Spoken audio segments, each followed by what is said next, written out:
Thank you and good evening, ladies and gentlemen, and welcome to the regular meeting of the Farmington Public Schools Board of Education for today, Tuesday, September 8th, 2020, 6 p.m. I'm going to ask that all of our fellow board members or anyone on here, please mute your microphones, please. Okay, thank you. And I'm going to turn to Ms. Smith for a roll call. Ms. Smith.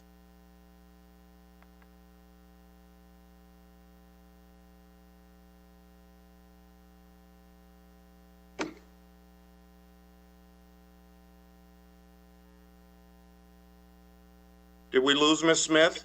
She has an exclamation mark on her screen, which means she's having technical difficulties. Yeah, so if you'd like to have someone else do that in her stead, I can do that. Ms. Williams, would you mind? Yes. Mrs. Cummings. Here. Mr. Rich. Here. Mr. Johnson. Present. Mr. Mukamal. Here. Mrs. Smith. She is also here. Am I missing anyone? Am I here? Nope. I think we have 1, 2, 3, 4, 5. I think we have everyone. Thank you. And Miss Green is out this evening, so I'll be running the meeting. Oh, I'm sorry, Miss Williams. Mrs. Smith just called me. She is also in attendance. Sorry, I was distracted. She is now on the line. Okay. We can see you. So we Okay, have I'll just present. Mrs. Green is not present. You have a quorum. Thank you very much. Thank you. Okay, I'm going to start with announcements, and I want to say welcome to the September 8th Farmington Board of Education regular meeting. Farmington Public Schools, together with our community, will engage every student in a quality learning experience, empowering each student to become a thoughtful, contributing citizen in a changing world. Please understand that there may be some glitches during our virtual school board meeting. We have experienced some bandwidth issues and connections being lost. If that happens, those members will rejoin the meeting. As all of our members are participating remotely, I am formally giving voting rights to all board members for remote voting. Public comments will be shared after items from the secretary. If the public comment is intended to be critical of or express dissatisfaction with a particular person, student, or group, you are encouraged not to identify the person by name.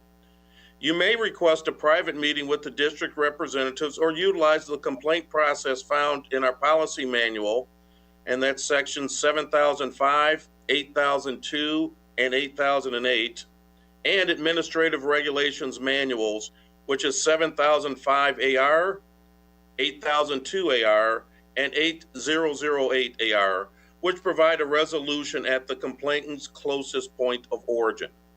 Please note that the regular meetings of the Board of Education are conducted for the purposes of carrying out the business of the schools, and therefore are not meetings of the public and the board, but board meetings held in public. Generally, board meetings and the superintendent will not respond to comments during the board meetings. Issues may be referred to the superintendent for investigation, study, and/or response. Before we move on to items for the secretary, can I have a motion to approve the agenda, please? I have a point of order, Mr. Chair. Yes. Mr. Mukamal. Yes. Can we say the Pledge of Allegiance? I believe that was first in order. Thank you very much. And I would ask you to join me in stating the Pledge of Allegiance.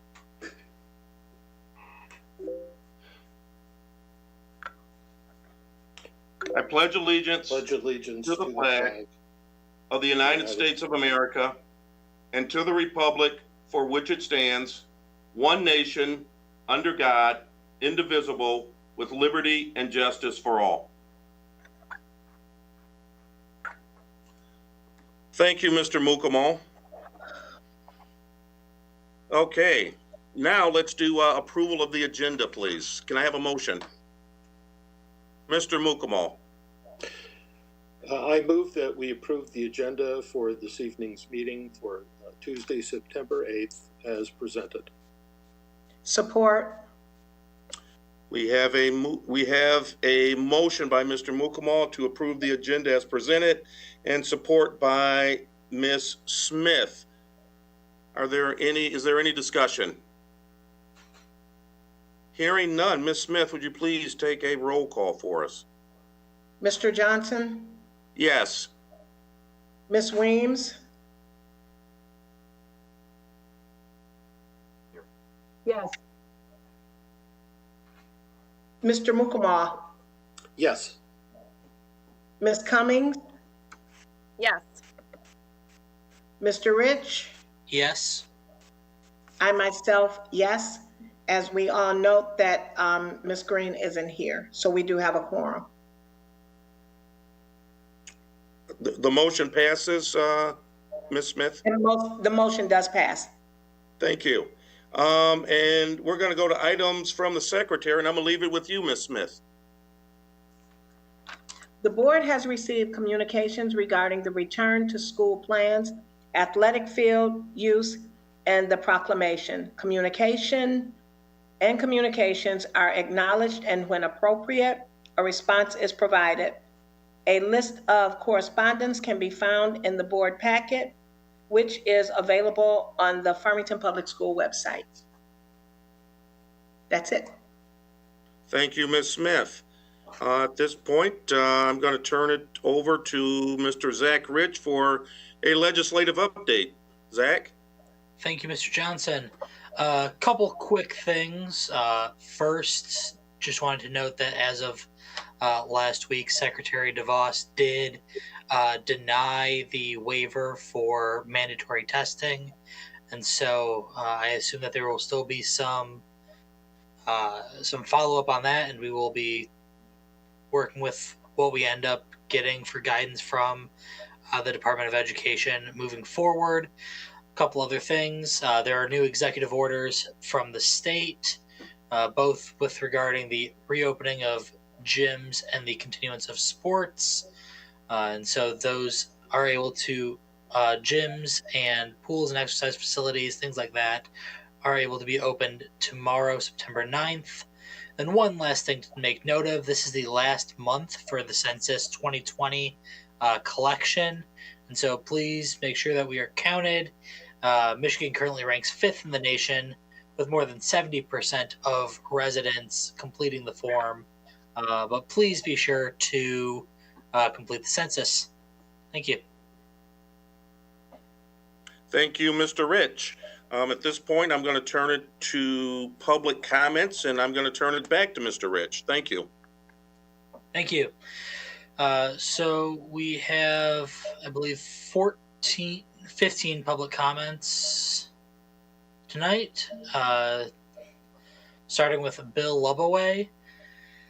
Repair the FPS Board 8/11/2020 Proclamation on Racism. On 8/11/2020, the Farmington Board of Education adopted a proclamation on racism, etc., that directs the school district to commit significant resources to eliminate racism in the Farmington and Farmington Hills community. The proclamation began as a well-intentioned draft resolution dated 6/16/2020, developed by school administration.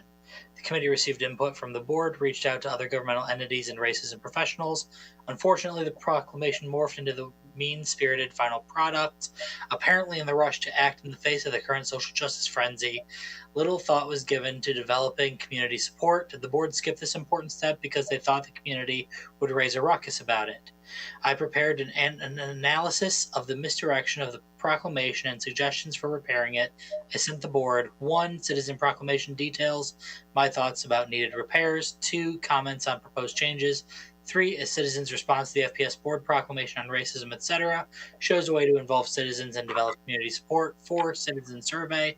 Open a community discussion and use that process to develop a revised proclamation that is more in keeping with the spirit of equality within the school district. Next is from Alan Rogers II. At what point does the board take action? The board didn't do anything when a board member yelled at people during meetings. The board didn't do anything when the same board member sent nasty texts that got read out loud at a meeting. The board did nothing when this guy called the board member the B word. When a board member calls peaceful protesters of the Black Lives Matter movement terrorists on a live radio show, it's time to censor the member. That was so unprofessional, and what kind of example is he setting for our children? It is unfortunate that efforts to recall Terry Johnson a couple years ago were not pursued. It's not worth anyone's time to seek to recall him now since he only has a few months to go. But please do us a favor and just resign. Next is from Vanessa Gwynn. This school year is a joke. Caregivers are not controlling their kids, constant redirecting of the kids by the teacher, and a computer system that doesn't work. My kids who have IEPs are getting nothing from video learning. They become frustrated and zone out by 11 o'clock. When did parents lose control over what happens with their children? If people want at-home learning, great. That would make less kids in the classroom and make meeting the bogus COVID guidelines obtainable. I completed many college classes via webinar and class presentation to off-campus students. Why is this not an option for all families? Also, how dare you, as the board in control of the school system, refuse to hold a child back who needs it? Don't give me evidence-based statistical rationale. I'm a nurse and know how little evidence is actually in the statistical information. You as a group are the biggest contributor in the dumbing down of America. Congratulations on that achievement. Next is from Doug Lapp. Thank you all for your time. I am the father of a first grade student at Longacre Elementary. I witnessed firsthand at the end of the last school year as our students were failed. It was understandable given the sudden change and scramble to figure out how to continue learning from home. I was optimistic about this year, hoping that we would be back to school or that the school would have figured out how to do this.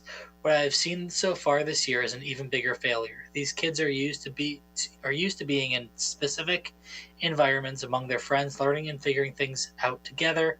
I am watching each morning as our kids, starved for attention, spend the very little time they have face-to-face talking about things they did or things they like. This is not learning. Our children need to be in school learning together with a teacher who is trained to do this. K-5 students don't have the same understanding and abilities to manage their lessons and tasks without guidance. And the parents working from home don't have the time required to teach them the way they need to be taught. Having witnessed this past week, I have zero confidence in this current model. I can only imagine how hard this is for other families and the additional unnecessary hurdles these teachers face. If the school can be used by the YMCA to hold in-person camps where the students can go and do the virtual learning on their devices, we can and should be sending our kids to school. I understand funding and staffing issues can make this difficult, but doing the right thing is hardly ever the easiest. And the right decision is K-5 in-person full-time learning. And if the teachers aren't comfortable with that, find some who are, because there are people making less money with less benefits doing much less important work. And I'm sure there are teachers looking for work who would be happy to teach our children in person. Our kids need and deserve better than this, and if the school needs additional resources, be it financially or volunteering or community togetherness to figure it out, then ask the parents and community for help. The teachers have a lot of hurdles to jump over. Clearly, they are trying to figure out where kids are as far as proficiency, hence the 1 hour of group and 15 minutes of one-on-one FaceTime they get. That isn't enough. They need to be engaged continuously throughout the day, whether that is in a live group with a teacher, watching pre-recorded lessons, one-on-one with a teacher, or whatever that may be. That clearly isn't going to happen, so these kids need to be in school, whatever the cost. Next is from Amanda Thielen. Thank you for passing a much-needed resolution regarding racism. I was happy to hear the much stronger statement after the first resolution proposed seemed lacking.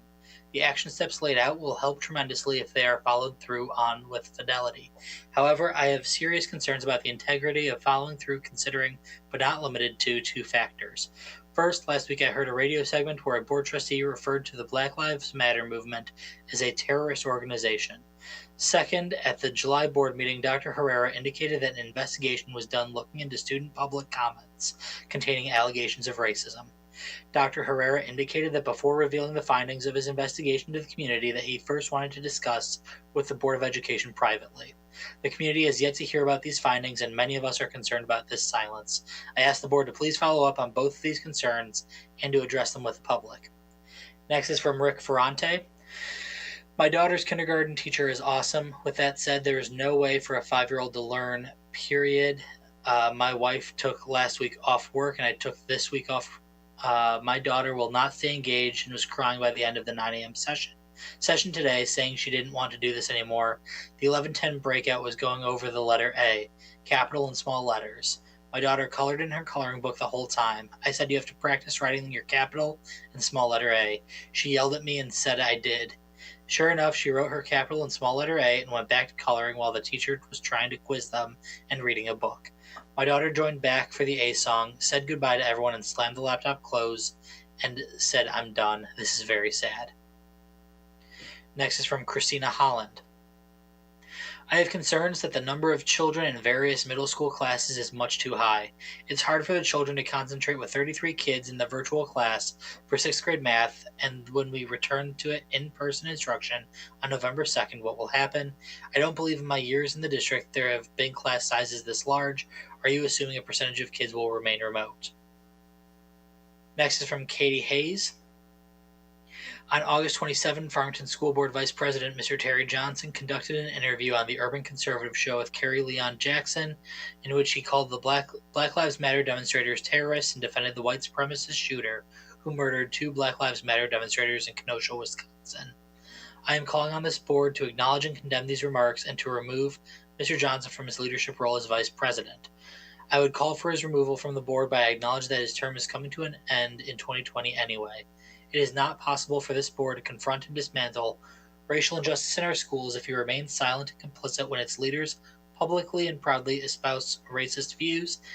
It is not possible for our students to feel safe and supported in our schools when our district leaders call them terrorists, which is what has occurred, considering many of them are participating in and leading the movement for Black lives here in Farmington and beyond.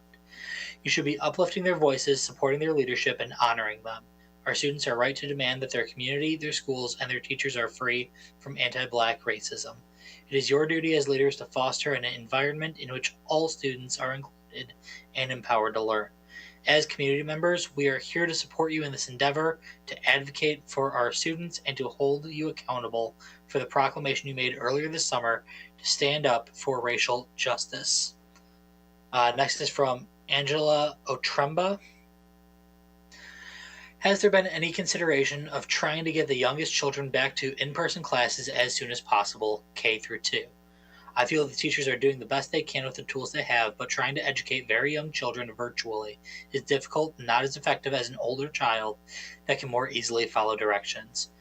If you had more spaces in the school, you could more easily practice social distancing by only bringing back the smallest kids first. From what I've seen so far, I have a 1st grader. I feel like little kids just don't have the attention spans to sit in front of a screen all day. They also lack basic social skills that can only be addressed effectively through in-person learning. Next is from Jackie Snyder. My kids need and want to get back to in-person school in some format, let it be hybrid, etc. Sitting in front of a screen every day is not a productive or a good way to learn. They need to be in the classroom with their teachers, classmates, and to be engaged. I'm willing to do whatever it takes to make this happen, implementing whatever new standards or procedures the district puts into place to make sure our children are safe to go back to school. Next is from Haley. I must start by saying that teachers and families are working to do their best with a terrible situation. The FPS district needs to allow some face-to-face learning for our community. There is more to education than the academic side. Children need social skills, problem solving, and experiences that can't be done through the computer. You are doing a disservice to an entire generation of children. Not only are you keeping them out of schools, but the schedules they must follow force them to sit at home all day. This is not healthy for anyone. Will get consequences for missing virtual gym to play at the park, or have consequences for missing reading to go to the library. This plan is not working and is not fair. Next is from Julie Poison. Board of Education, thank you for your time. I am writing a public comment to inquire about a few updates. 1. Is there an update on custodial staffing? If I recall from the last update, the new company was severely understaffed. What are the staffing levels now? 2, at a prior meeting, it was mentioned that the district would be looking into some public comments made by students regarding their experience in the schools with staff. What was the result of those conversations? And finally, I'd like to express my disappointment again in the board's handling of public comments. Prior to early 2019, public comments were offered both at the beginning and the end of the meeting.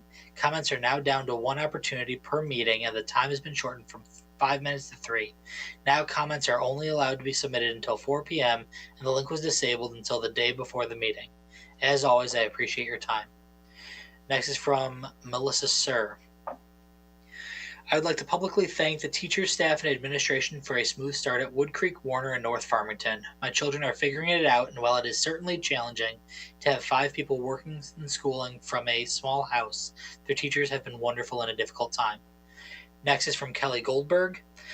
Good evening. Prior to the start of the school year, a neighboring school district was forced to respond to multiple allegations of grooming and predatory behavior of a former staff member. Subsequently, this district issued a terse statement acknowledging an investigation into this individual and that this person is on paid administrative leave. The contrast with the immediate termination of a black female teacher is striking. Where was the paid leave, the investigation, and effort to protect her good name? Having had 10 years of annual mandatory training in preventing sexual abuse and bystander intervention, I can tell you that predators groom gatekeepers, they groom colleagues, siblings, families. They are personable, highly relatable, and extremely presentable. They are often the most engaging and respectful of professional community, just as the worst bullies are often the most popular successful students. They're often married to beautiful partners with children. Until you care about the children in our schools as much as you care about appearances, they will be vulnerable to such adults. Until you invest in appropriate staff-wide training, our students will be at risk. And I would like to close with this snippet from MASB on public comment. MASB interprets EO 2020-154 to allow a school board to encourage community members to submit written comments that are read during the public comment period, but if someone wishes to address the board in real time during the public comment portion of the meeting, that individual has a right to do that under EO 2020-154 and OMA under the board's rules. The governor's EO 2020-154 states, C, board members of a public body and the general public participating electronically will be considered present and in attendance at the meeting and may participate in the meeting as if physically present at the meeting. And then number 16 is from Katie Baracco. I would like Farmington Public Schools to continue to support middle school athletics even though the ComSAC has elected to cancel fall athletics. High school teams have been practicing with the governor's most recent order, return to competition in all sports. I believe it is extremely important for children to continue to have healthy outlet to connect with their peers. I completely understand this season will look differently than previous seasons. However, it is possible to create safe ways to continue to practice, scrimmage, and potentially compete within just the 4 Farmington Public Middle Schools. Please continue to offer middle school sports while we are learning at a distance, especially for our kids. Thank you and stay safe. Katie Baracco, parent of an 8th and 11th grader. Thank you. That is all of public comment. Thank you, Mr. Rich. At this point, we're going to go to district updates. I'm going to turn over to our superintendent, Dr. Bob Herrera. Bob? Thank you. I would like to introduce Margaret Hendrickson and Kelly Coffin, Dr. Coffin, to provide the board with an update on Canvas. All right, good evening, everyone. It's so good to see you. I'm going to go ahead and share my screen, and I'm going to turn it over to Margaret, and she can provide an introduction as well as, easy for me to say, share my screen. All right, Margaret, I'm going to try to find it here. Are you good? Go ahead and talk first. My family is trying to get my dogs to stop barking, and no matter what room I'm in, you will hear them. So I apologize in advance. So they'll get it under control. So I really appreciate having an opportunity to talk about Canvas, our learning management system. We know that this was a very courageous and an extraordinary endeavor to roll out a learning management system like many districts have chosen to do during this time. We had an accelerated pace of setting up our Canvas site for use by staff, parents, and students. and was able to make it live to our teachers on August 19th, along with some online asynchronous professional learning to support them in getting to know the broad set of features that Canvas has, as well as those pieces that are directly correlated to some expectations we set up for the launch of the school year. And so this is, wanted to bring in some people to speak from the trenches around the use of Canvas, but first kind of give you some overall information about kind of the launch of the learning management system in the district. So we have created what we're calling a step-up chart of expectations across the weeks of the school year, because we know staff needs time to adjust, teachers need time to adjust, and parents need time to adjust.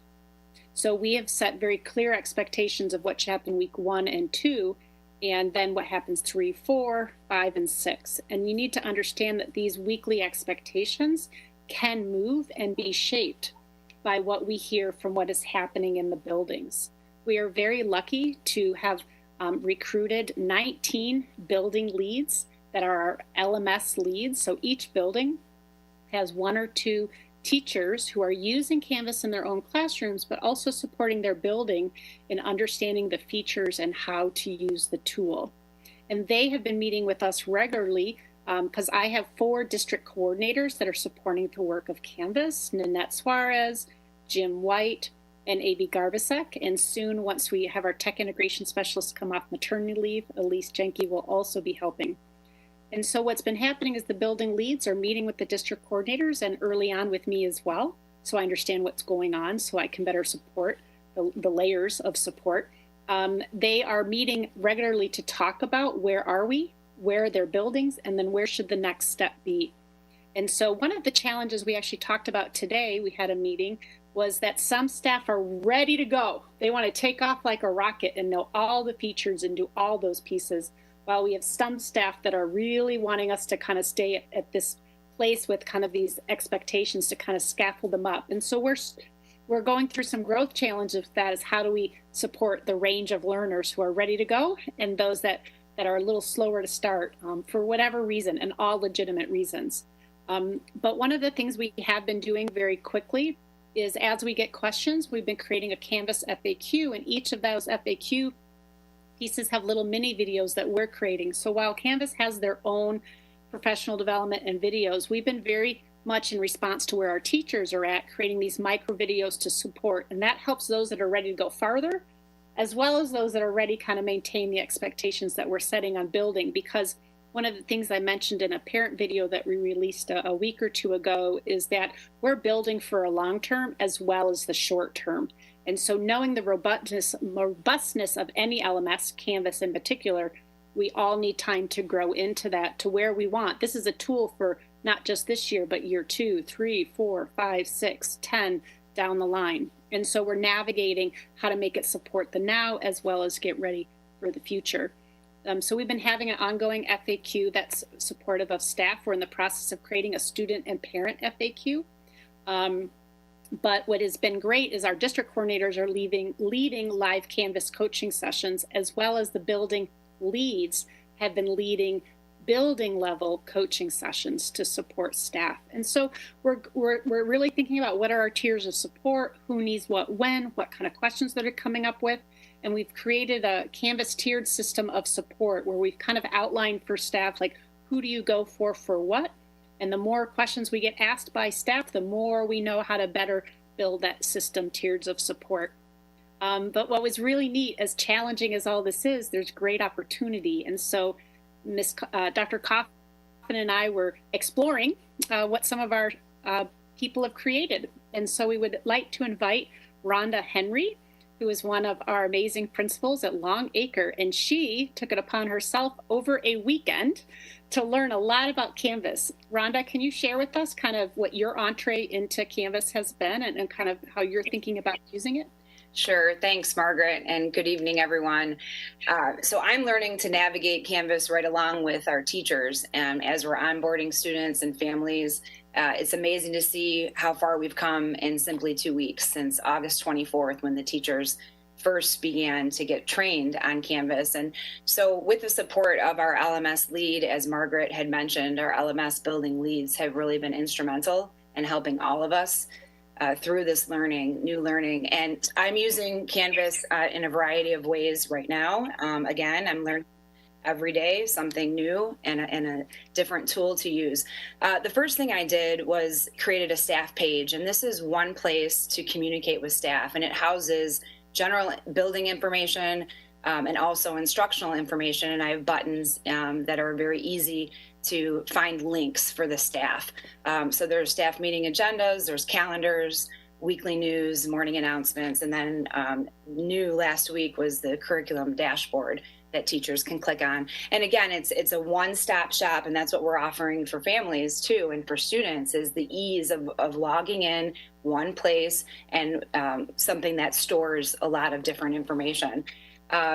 This page was created, some of our teachers have done Bitmoji pages, and what's nice about this, especially in elementary, is that you can click on certain objects in the classroom. And so my 12-year-old daughter likes to make Bitmojis. She made me in this. I don't know if it actually resembles me, but she made me. But if you click on certain links, it'll take you somewhere else. So like the clock, click on that, staff can see our calendar, building calendar. The little leopard spot, you click on that, it goes to our website. So different little features. And again, our kindergarten teachers have done this, and it's great for our youngest learners just to be able to click and maneuver. So in addition to using Canvas as a communication tool with staff, the teachers have added me as a teacher in their Canvas courses as well. And I know there's administrative features, but I really wanted the first couple of weeks of school to be able to see what's happening. Administrators are used to going in and out of classrooms and visiting, seeing what's happening in the classroom. It's early on now, so building relationships, getting to know the students, and I feel it's important to be present in that. And also down the road here shortly, seeing content will be important. And so me having access to their pages, I can do all of that simply by clicking on their links. And then down the road, seeing the teachers' lesson plans, it really helps to ensure that vertical alignment of content throughout the whole school.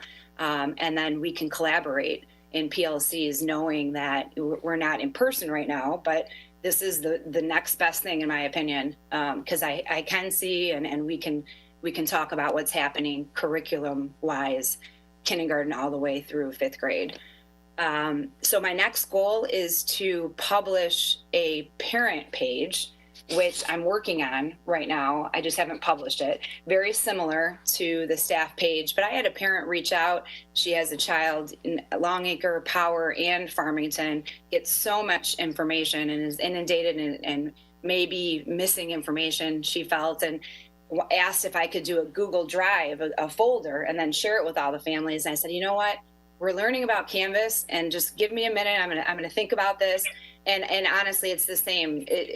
Canvas will be one-stop shop for parents, and I'll add links to weekly news and things that are happening in the building, and parents can just sign on, see their child's information. But then hopefully, I'm working on this again. It's a work in progress, and I'm learning right along with all the teachers. And it's been great support with all of us and this learning curve that we're experiencing. I'm excited about what Canvas will bring, not just during the pandemic, but in the years to come as well. When we talk about our strategic goal of personalized learning, I can see so many benefits, and I'm really excited about that. Kelly, can you move to the next slide and get a little glimpse of what the parent side is going to look like? Yeah, I'm elementary school. So again, there's the Bitmoji. If you click on the banner that says welcome to the school year, they click on that, they'll see the weekly news. The Leader in Me Lighthouse School, you click on that, there's information about Leader in Me and our Spot the Leopard, our positive behavior expectations. And there's a couple other things as well that's embedded in there, but it's just a nice interactive way to be able to communicate and do our best in this virtual setting. So one of the things that we've been working on is how do we support building administrators in supporting teachers in those conversations. We've been very teacher-centric right now, and so Rhonda has been really good being a very self-starter on this work. We are next week offering LMS training sessions for administrators because they're eager to understand what that teacher view is to help them set goals for their teachers to grow across the year. So we're setting that up, but it's been pretty amazing to see how our administrators have really gathered around their teachers. We do have a teacher here with us tonight, Denise White, who is a third grade teacher in our district. So Denise wanted to give you a little insight. She's also a building LMS lead, so she can give insight there, but just also herself as a teacher as she uses this with her third graders.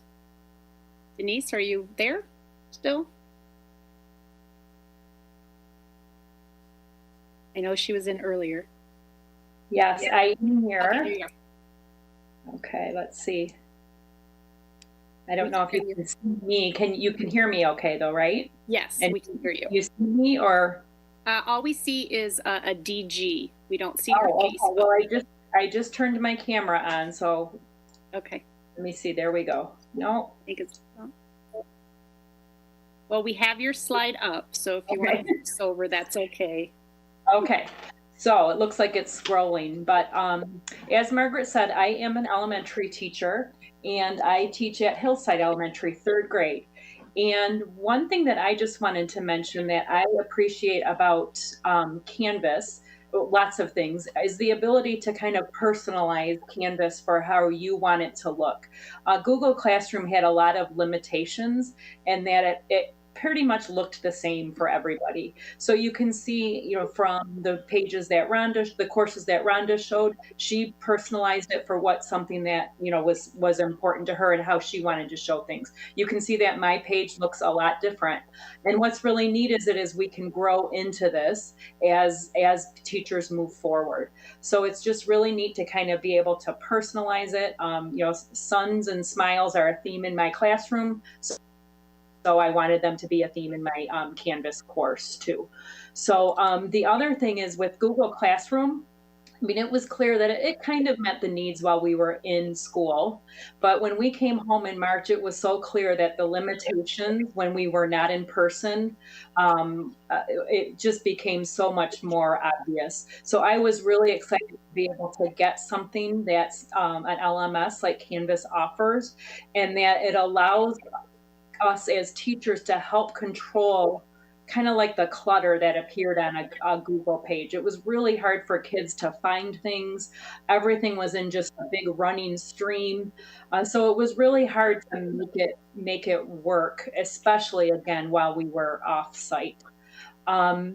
The opportunity to be able for teachers to give feedback in a different way is exciting. And the fact that it allows us to control the order that kids complete assignments in is really neat. With with Google Classroom, they would just kind of randomly click on things and we're completing things out of order. And with Canvas, we can really control the path that the kids are taking, and we can put more control in that when they finish one thing, they go to another. So I love the flexibility that will come with it.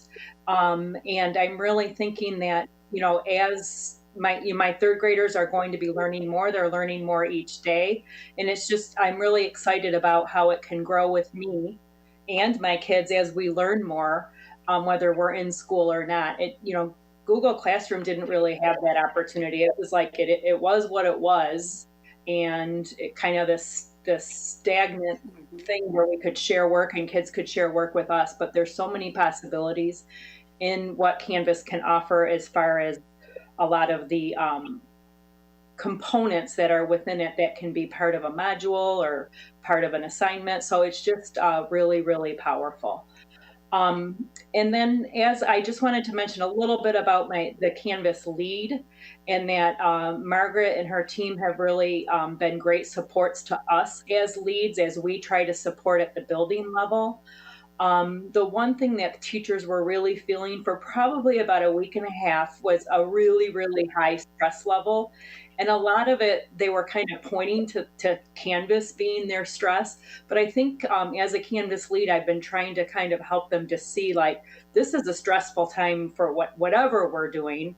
It's not necessarily Canvas, even though there was a couple days when we were trying to launch it that it was really, really stressful. But what's exciting just in the weekend, over the weekend when I was working with staff members, is that they're really starting to see the possibilities. We got past that stress of the first week.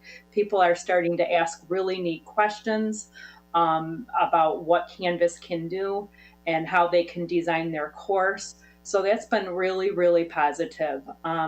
We do have some challenges that, now that teachers are really busy all day. So as a Canvas lead, how can I best find time to work with them so that we can grow together? So that's a challenge. Mm-hmm. And then, the big thing is just reminding them that we've only been in school for 5 days. We're celebrating all the accomplishments we've made. And we have to remind that we're going to grow into this, just like when we're face to face. We're growing into the challenges in our classroom, and that we're going to be growing into the challenges of Canvas. So there's a lot to celebrate, and the staff is learning, students are learning, and I really think that this is going to allow for a lot of greater independence. I know our younger students, the teachers of younger kids, it is that bigger challenge, just like remote learning has to offer. And that's what I'm seeing as kind of my biggest challenge, is to try to help those lowest L teachers to try to make this work for them in their learning. Right. I really have appreciated all our building LMS leads, because they are all just as sincere as what you heard Denise say. They are teaching us a lot about how to use Canvas so we can best support. They're really rallying together to move us all forward. And Denise really shared today in our LMS meeting about your homepage is a living document. It can change. So some teachers went crazy big in what they created for the homepage, and now they're editing it because they're seeing about what it can do. And now they're like, oh, I got to change. Just like you'll move posters around in your room. You'll change the organization of your desks. You'll change how you go about doing things. Teachers are going to do that within their Canvas, and we want them to do that, because then they're modeling that they are growing, and they have a growth mindset just like our students. Not that that doesn't cause stress for people and anxiety, but we're seeing some perks of what people are seeing as potential coming. So I really appreciate Rhonda and Denise coming and sharing their thoughts tonight. All right, thank you, Margaret. Can I make a quick comment? That sounds like, well, let's make sure. Is your, Margaret Kelly, is your presentation wrapped up at this point? Yes, on the Canvas, yes. Canvas, okay, perfect. Ms. Weems, go ahead. So I just want to say I have, heard, feedback related to Canvas and the stress. So it was really helpful to hear from Mrs. Henry and Mrs. White. I definitely appreciate hearing that from two really great, reputable, trusted sources. I have no doubt that in the long term, this is going to work really, really well for us. It will, though, create some stress in the short term. And so thank you to Mrs. Henry for putting together these sort of tutorials for teachers and in the future for parents. I would ask that one of the things we give some thought to is the frequency of communications from Canvas. She mentioned, and I will acknowledge myself as a parent of 3 with 6 to 7 classes each, I'm getting about 25 to 30 emails a day. And it is very overwhelming. It would be great if we could, help parents like me figure out how to perhaps consolidate by child or something like that. Yep. And then the only other thing I would request is that we get some sort of direction as to whether we should be using MyStar still yet, for the next few weeks, or Canvas as the source of record if a parent is, interested in following up on their child's assignments, what's completed, what's open. So thank you for your work on this, though. Thank you. Yes, we have heard about the number of notifications, and we've been putting together an FAQ for parents, and that's one of those things to help out, is one, at least know which student that notification is coming from and how you might be able to change your preferences. So I'll bring that back to the team as well. One other good piece of news that I found out recently is that you can hook Canvas up to Alexa or vice versa. You can connect Alexa to Canvas, which is awesome. A parent shared that with me. I can't wait to do that once I, get more technically savvy, but that was really great. The ability to just yell out, hey, what are, Samantha Weems' open assignments, and just get that information. That's going to be really neat. Like I said, long term, this is going to be great. Short term, I'm struggling a little bit. Thank you for that. I really appreciate that insight. I'm going to bring that back to my team and see what they've learned about the Alexa piece. So thank you. Are there any other questions or comments from any other board members? Mrs. Smith has her hand up. Okay. Go ahead, Ms. Smith. I'm sorry, before you speak, Ms. Smith, Margaret, is it possible to take the slide down? I can't see everyone with that up. That's why I've been asking if anyone has any questions. So if that's possible, I'd appreciate it. Thank you. Go ahead, Ms. Smith.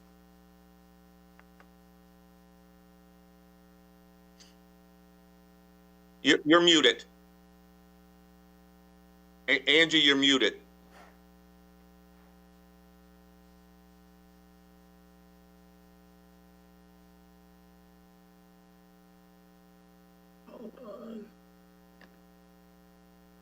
Okay. All right, because I've got like 2 or 3 computers going on at the same time. How is this working? Because I'm looking at a Chromebook, I'm looking at this book. So how is it working with the Chromebooks? How is Canvas working with the Chromebook? Is that the question? So because yes. Canvas is a website, and so whether you're on a Mac, a PC, or a Chromebook, you're able to pull up the FPS Canvas website and log in with your information. So you don't need to be on a particular type of device in order to access Canvas. Okay. And once parents have made, go ahead, Angie. So can Canvas and Google apps work together or no? I'm sorry, you came in and out with your... I know, because I've got 2 cameras going on. I don't know what's going on. So I would actually fill this class. So Canvas and Google apps don't work together, or they do? They do. They do actually. Okay. Canvas and Google Classroom, or Google, kind of come together. So teachers and students are still able to use Google Slides, Excel, Google Docs, all of those same types of G Suite items. And in fact, Canvas has a partnership with Google, and something called Google Assignment has been integrated. So the way in which a student would do an assignment and submit assignment in Google Classroom is now possible within Canvas. And so really think of Canvas as the carcass, and G Suite are some of the tools for producing content within Canvas, as well as other tools. So for example, teachers use Flipgrid, or they use Padlet, some other third source tools, and they can access that within Canvas. Clever, an app that many of our students access to get access to other subscriptions that we have, go inside of Canvas. It took some time for teachers to see that connection and for students to see that connection, and it took using the tool and creating their learning plans where they started to see that connection, and students are starting to see that connection over time. Does that answer your question, Ms. Smith? Great.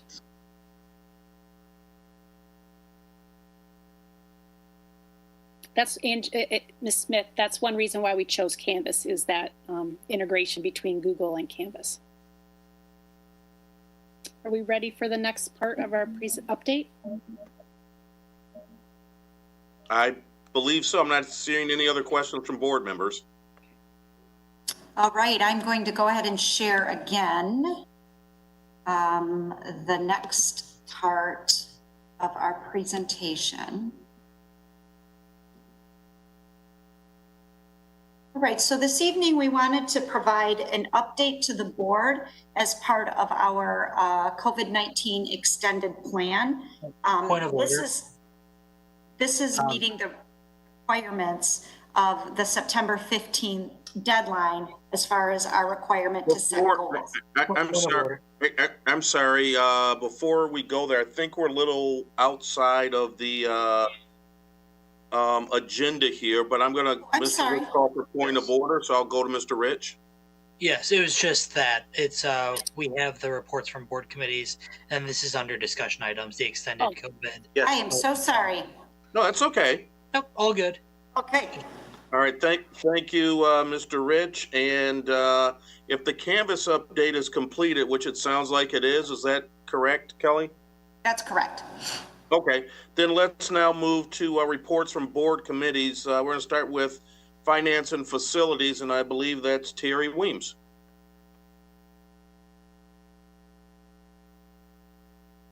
Yeah, I'm sorry. Would you mind having Mr. Rich go first, or whoever else is a committee, because I have to pull my documents up. Sure. We're going to move, if nobody has any objections, let's move to academic excellence. And I believe that's Jessica Cummings. Is that correct, Jessica? Yes. Are you ready to I'm ready to rock and roll. Let's do it. All right. Go ahead. Thank you. Okay. So the Academic Excellence Committee met August 27th, and we discussed, reviewed the extended continuity of learning plan. So the committee was provided with an overview of the reporting requirements and timelines of the extended continuity of learning plan. We're going to hear more about this under discussion items, so I'll leave it there because we're going to get into that. We also discussed October 30th metrics. So the committee was provided with an overview of the metrics that will be utilized for phase-in of face-to-face instruction. Mary Larson, our district nurse, is meeting regularly with the county health department, and she was able to provide us with some information and statistics. Updates are also provided bi-weekly at the Oakland County School Board Association meetings. Let me see. We also briefly touched on middle school athletics. At that point, there was still a question mark as to what would be happening. Touched on high school sports spectators. We also touched briefly on the high school PE requirement. Mr. Manier he's the athletic director of the district, and he provided us with a brief synopsis of the activities that are allowable substitutes for the PE graduation requirement. And we were running out of time at this meeting, so that's something that we've put over. It's on our radar. We will be looking at this, but that's something that we did have to put over. We looked at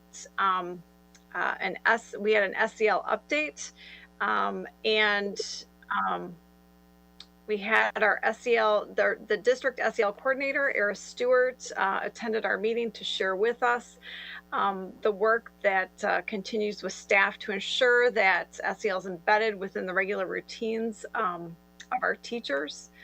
Talked about how the first 2 weeks of this year was really going to focus on emphasizing on building relationships, establishing routines and norms, and social emotional check-ins. We also touched on standards-based grading. Again, we were running out of time. This is a topic that is on our radar and is going to be discussed on a future agenda at a future meeting. And then we also met on September 3rd. So then we also covered, again, the extended continuity of learning plan, which we're going to hear about this evening.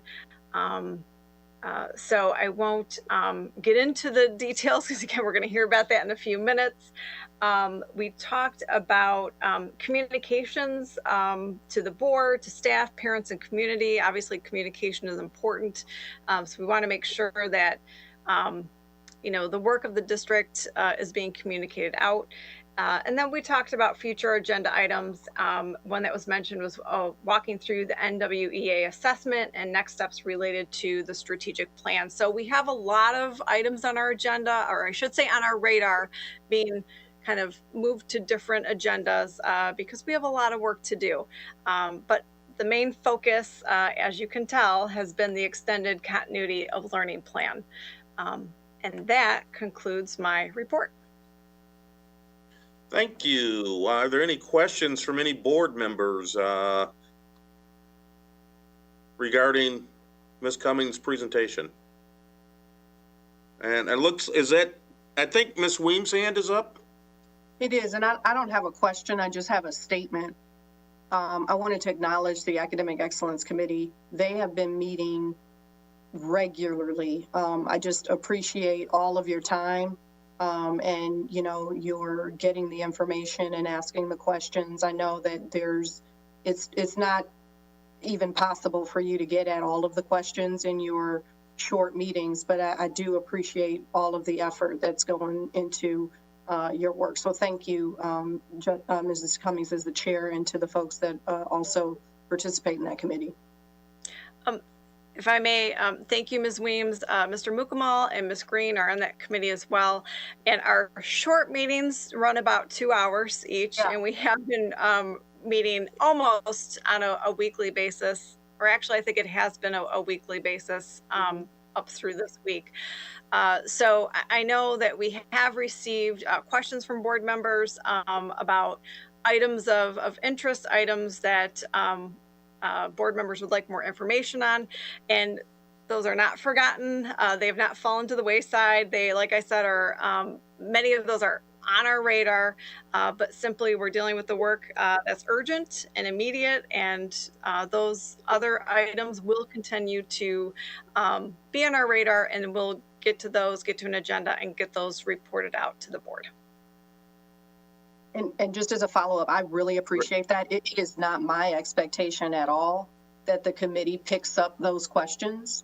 I would like for you guys to continue to stay focused on the work and what we need to get through for purposes of ensuring that we're compliant with the state and so forth and so on. And I'm not expecting at all for questions from board members to be answered from the committee. I'm hoping that those can be answered separately from the district. So I hope that's not, I don't want to cause that committee any stress there. Thank you. Any other questions or comments? Okay. That's her hand up. I'm sorry. Ms. Smith. Before Angie, I'm sorry, real quick. I can't see everybody here, so if you can just type in the chat, or I have a question, I'll gladly get to you. I'm not trying to overlook anyone. Go ahead, Ms. Smith. To piggyback on Ms. Weems, kudos to that committee. That's a lot of work, Ms. Cummings, that you have put forward.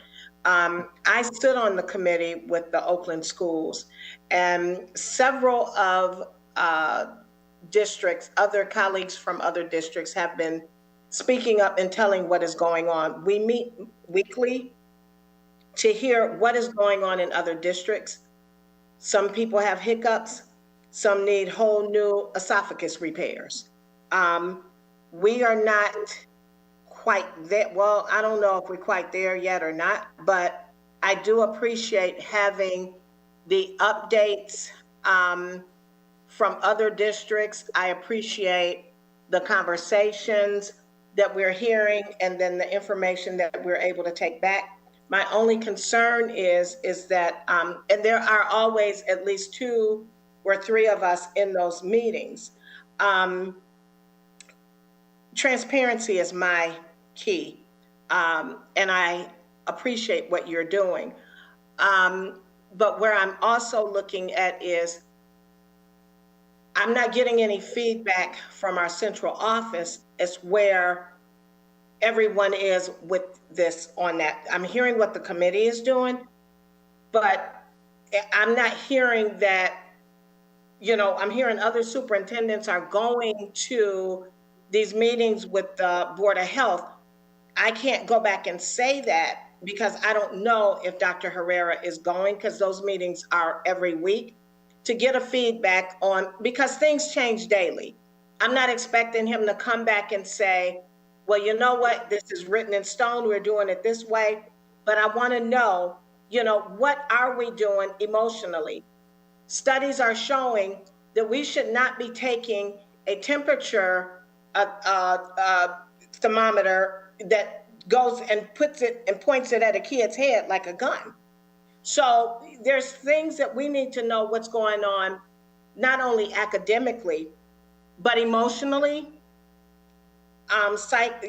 with these kids' psyche, these staffs members, where they are, and the health reports.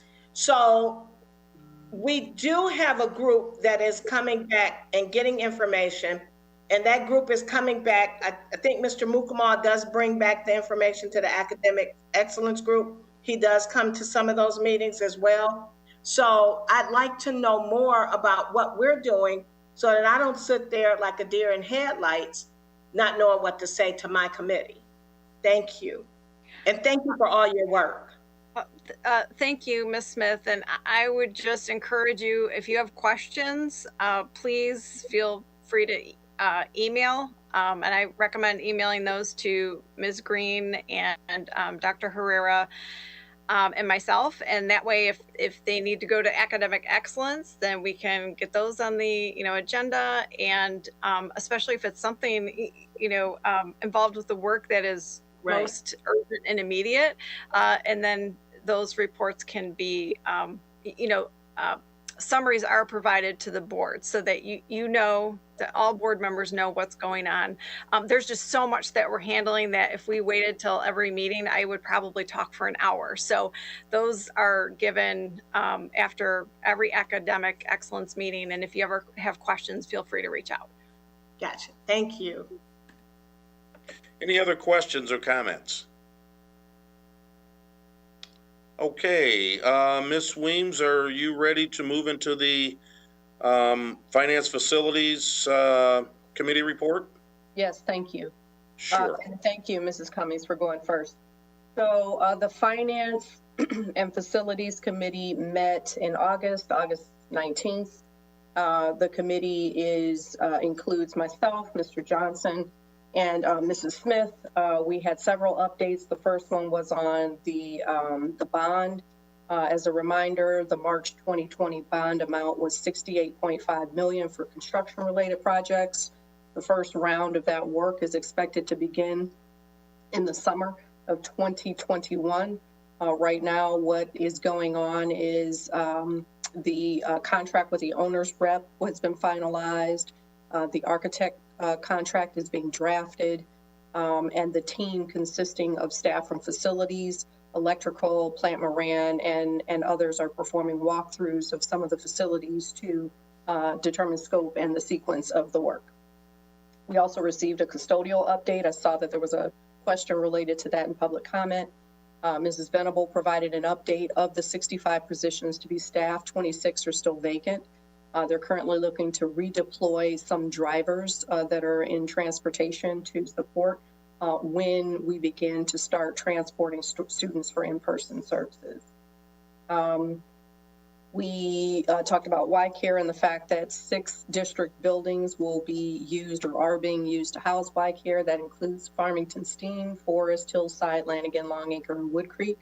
The YMCA does have a Clorox 360 machine, which disinfects surfaces for students during the daytime, and then our custodial staff clean the spaces in the evenings. They also provided an HVAC audit update, and we got better clarity that the audit is related to air circulation and not air quality, which is something that I had not realized. The HVAC units are in working order and turn over fresh air every 8 minutes per hour. The filters are going to be changed 4 times a year rather than the past practice of 3. The facilities is investigating increasing the air filter rating from Merv 8 to 10 or 11. And that will help with respect to keeping the, if there were any positive COVID exposure, keeping that down. We also talked about building reentry for teachers, and so most people know already that staff have access to their buildings and their classrooms. YCare is not utilizing the classrooms. They're utilizing the large spaces such as the media centers, gymnasiums, and cafeterias.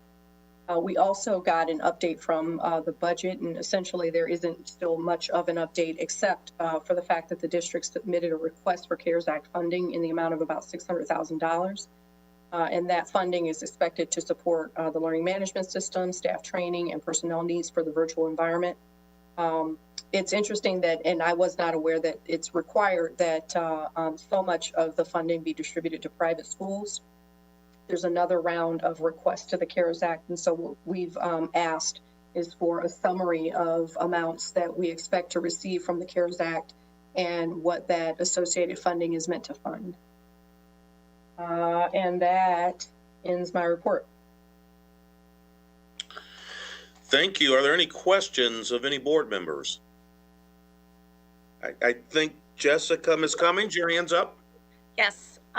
Thank you, Ms. Weems, for your work and the committee for their work. I have a question. You mentioned I think it's is it the Merv rating? I think it was the Merv, is 8.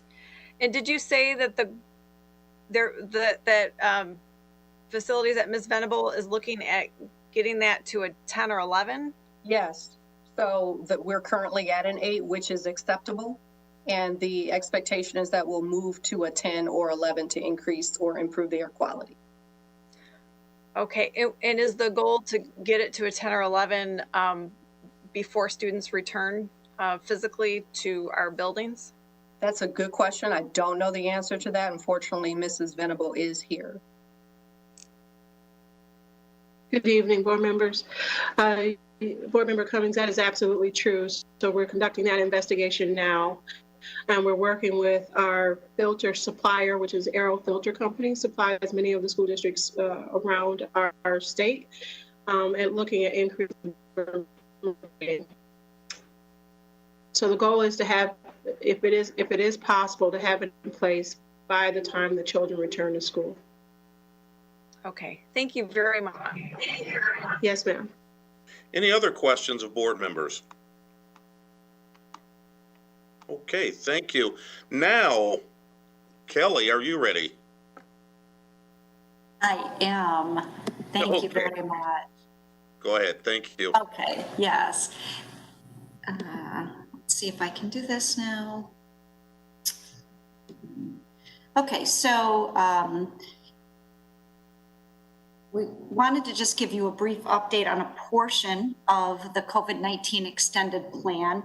And this is specific to the goal setting. We wanted to make sure there is a requirement in the legislation, and we're going to go through some of the timelines in a minute, that the district adopt goals in the area of math and reading by September 15th. So knowing that we had a board meeting tonight, we wanted to make sure that we shared that information with the board and with our community. So this is a timeline. This is something that I think was also included in the board packet. You can see at the top, they have some of those timelines there. So in September, as it says in the second little purple box, that no later than September 15th, we need to have goals established for both, not only just the end of the year, but the middle of the year as well. And then no later than October 1st, we need to have the plan approved and posted to our transparency reporting link on our district website, as well as have it submitted to Oakland schools for their approval prior to October 1st. We will present that plan for the board's approval at the next board meeting, which I think is September 22nd. So that gives us enough time for feedback, if there needs to be any adjustments, and then gives us enough time to get it to Oakland schools and up on our transparency page. And you can see there in the other blue boxes, it talks about dates regarding reporting on our transparency throughout the school year. You can see in the green boxes there that it talks about what we're obligated to do in the first 9 weeks. And that's what we're going to talk about a little bit tonight, is not only just our goals, but how we will be assessing those. And then we are also required to assess again at the end, before the last day of school. And you can see there, it's benchmark assessments for reading and math for grades K through 8. It's actually K through 9 in the reading area. One thing that I would like to draw your attention to at the bottom, you can see that the boxes, the colors match. So in the purple boxes, there's a little bit more information at the bottom in the purple box, but in the green box where it talks about benchmark testing at the bottom, just want to call your attention to the second bullet there. So the results of our assessment must be reported to parents within 30 days. So we want to make sure that everybody is aware that once we do these assessments in the first 9 weeks, we will within 30 days be sharing that information with parents. You can see in the blue box right next to that there's 2 progress reports that are required, one in February and one by the end of the school year. And again, all of this must be on our transparency reporting link. And then, as you know, you'll see that kind of the peach colored box. Every 30 days following that October 1st approval deadline, the board will need to reconfirm the delivery of instruction model. So that we'll go into more detail about that in the plan when we discuss that at our next meeting on September 22nd. So now I'm going to turn it over to Margaret and have her talk a little bit more in depth about our learning plan goals and what assessments we will be looking to use that meet the requirements of Public Act 149. So when we look at the extended learning plan that we'll be asked to bring to the board as well as submit to the ISD, there are multiple sections of that report, and we've shared that template of what we have to answer relative to that. There are 2 pieces in that plan that are different than what we submitted as part of our moving forward learning plan. So much of the plan, our extended learning plan, actually are additional details of what we already had in our preparedness plan. But there are 2 areas today that we wanted to bring to your attention that are different than what you would have seen as part of our preparedness plan. The first of that is the performance goals. And so we have set a goal in literacy and mathematics as expected. And you are allowed to look at what students' achievement is as well as growth. NWEA has been a useful tool for us for a number of years. It's already part of our assessment plan and allows us to look at student growth. And because we administer it 3 times a year, fall, winter, spring, it allows us to meet the obligation under this extended learning plan to test in the fall, winter, and spring so that we can be sure to look and track progress of expected growth from fall to winter and fall to spring. So we are going to have a goal around students meeting or exceeding their expected growth from fall to winter and fall to spring as measured by our benchmark assessment in literacy and mathematics. And what's nice is that those growth expectations are set by the benchmark assessment itself. They are normed data. And so it allows us to have a good gauge as to how to look at where our students are at any given time in grades 1 through 8 for both reading and math, and then 9th grade for reading and or literacy. So we have identified NWEA as the tool that we will use. It's already a tool we have, so we want to continue its use. NWEA is an existing assessment and is also approved by the MDE, so that's very supportive of our decision. NWEA we already use across multiple grade levels and already use it for both subject areas. So it allows us to compare reading and math data using a common tool. Also, we know that NWEA is aligned to the standards. That's one reason why it was approved benchmark assessment, because it's aligned to our literacy and math standards at the state level, and it complements our state summative assessment data. So if we want to look at growth, but also see where our students are projected to do within the M-STEP, it's a useful tool, and it gives students experiences similar to what they might experience on the state summative assessment. So NWEA serves that purpose as well. We also know that NWA is nationally normed, and it sets these growth expectations by grade level and content area. So it allows us to kind of see growth over time as compared to other assessments. And it's designed to very specifically show growth. And that's one of the important markers we have for our students is, are they meeting growth and are they doing accelerated growth in order to become grade level proficient? We also wanted to make sure we chose a tool that had comparisons. So we know as a district how we perform on NWEA in literacy and mathematics. So at a district level, we can make historical comparisons along with building, grade level, and individual parent. Ms. Cummings mentioned at the Academic Excellence that her child, she's able to see how her NWA has changed over time because we already send NWA reports home to families, which is, again, a part of this extended plan. So we're able to co-op work we've already always done and use it to support this extended learning plan. The other piece that you might have noticed in that timeline is that we actually have to submit data to the Michigan Data Hub. We have to aggregate district level data, including subgroup level data.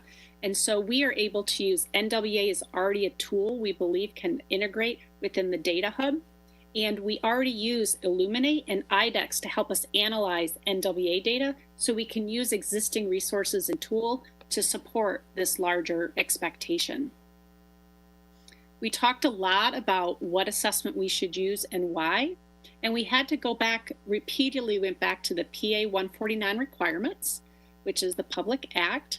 And if you notice A through H, a lot of those elements were in our decision tree in the prior slide, but also it talks about things that weren't part of our initial decision tree, but are a requirement. For example, a computer adaptive assessment that targets the instructional level of wherever they're starting. So it doesn't assume kids come in at a certain level. It starts from where they're at. And so that's very supportive, particularly during this time as we try to navigate where students might be relative to spring instruction during our emergency COVID work. And so we really ended up being able to see NWA as an existing assessment that we can continue to use. But it's important to note that teachers already make use of many other assessments over the course of teaching and learning. So there are embedded assessments. These are formative and summative assessments that teachers create or are part of our instructional materials that are part of natural instruction. So there's always those different formative and summative assessments. But we also, for example, at K-5 have non-embedded assessments, kind of like FNP, core phonics surveys, writing pathways. These are assessments that aren't a natural part of the instructional process, but we use to kind of benchmark our understanding of where kids are on really critical pieces. And so while NWA provides a certain level of understanding, teachers will continue to use existing assessments within their courses, within their grade levels, within their subjects, just like we've done before. So we have an literacy assessment plan, just like we had before with those types of assessment tools. And part of the plan that we are expected to submit also talks about how we're going to report to parents how students are doing over time. So the last slide speaks to that piece that'll be part of the extended learning plan. So there's a section where we talk about how we're going to communicate to families. So NWEA, we know we have to communicate to families, which we already do. We submit and reports to families as to how they're doing on NWEA. But remember, elementary students will continue to receive report card markings each trimester in all subject areas. And that report cards are made available to families at the end of each trimester, just like we've done before. So we're ensuring that we're meeting the same curriculum standards that we had to meet historically, and we're reporting those out. And the same thing, our secondary students will continue to have formative and summative assessments right in their courses to see where they're progressing towards whatever those course expectations might be. And those are consistently available in MyStar for parents to students to access throughout each semester. So to go back to Ms. Weem's question about where will the primary tool for parents to check progress, right now it's still in MyStar because that Canvas MyStar integration for Gradebook is still being worked on. And so while you might see grades that show up in Canvas, those won't get pushed back naturally to MyStar. So teachers still have to enter those scores into MyStar. So MyStar will still be the permanent record as to how a student is progressing in their course. And that we have the normal progress reports and report card timelines that we would have before. So students are earning credit and not credit. That was a big concern from the community, is do we have the same type of reporting as we would normally have? And we are. So we're assuring that that's happening as part of this plan.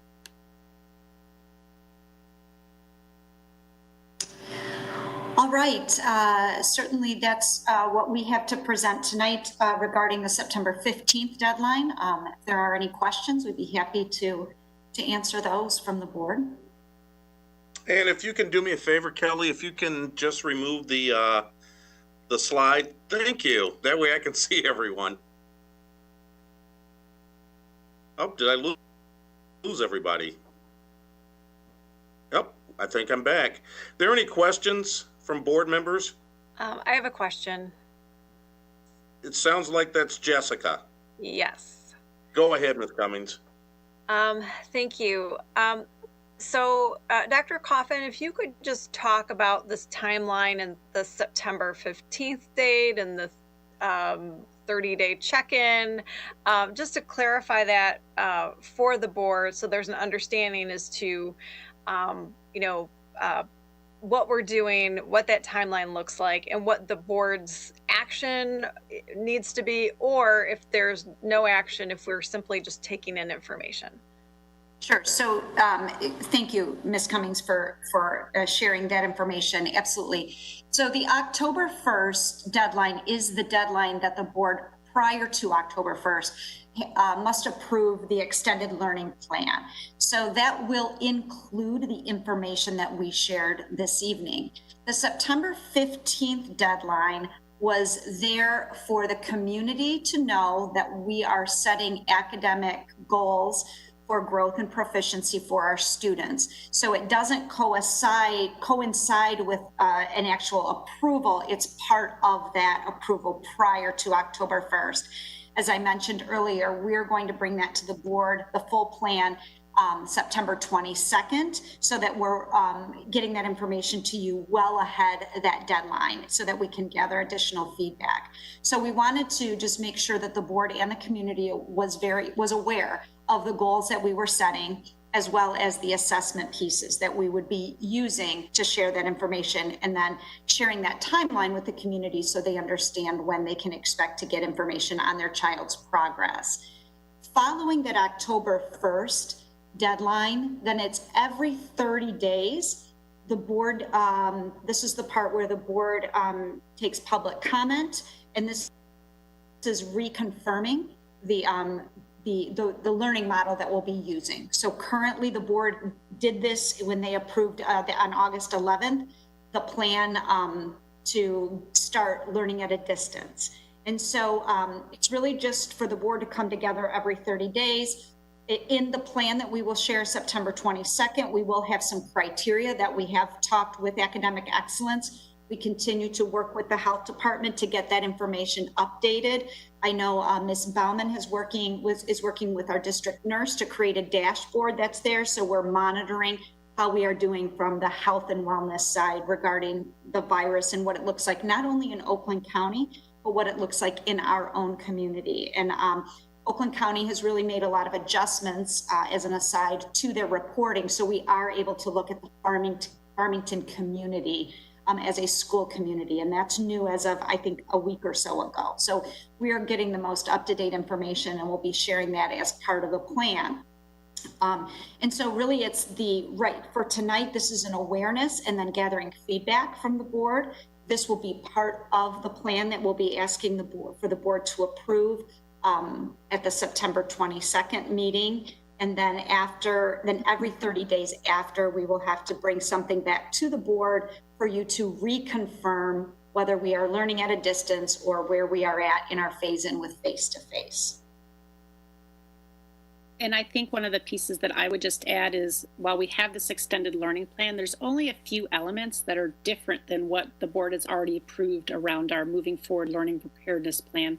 So the questions around the instructional approaches and curriculum, supporting students who are special ed students, all of those pieces were part of our preparedness plan and companion document that the board approved on August 11th. So this is a preview of those pieces that are different.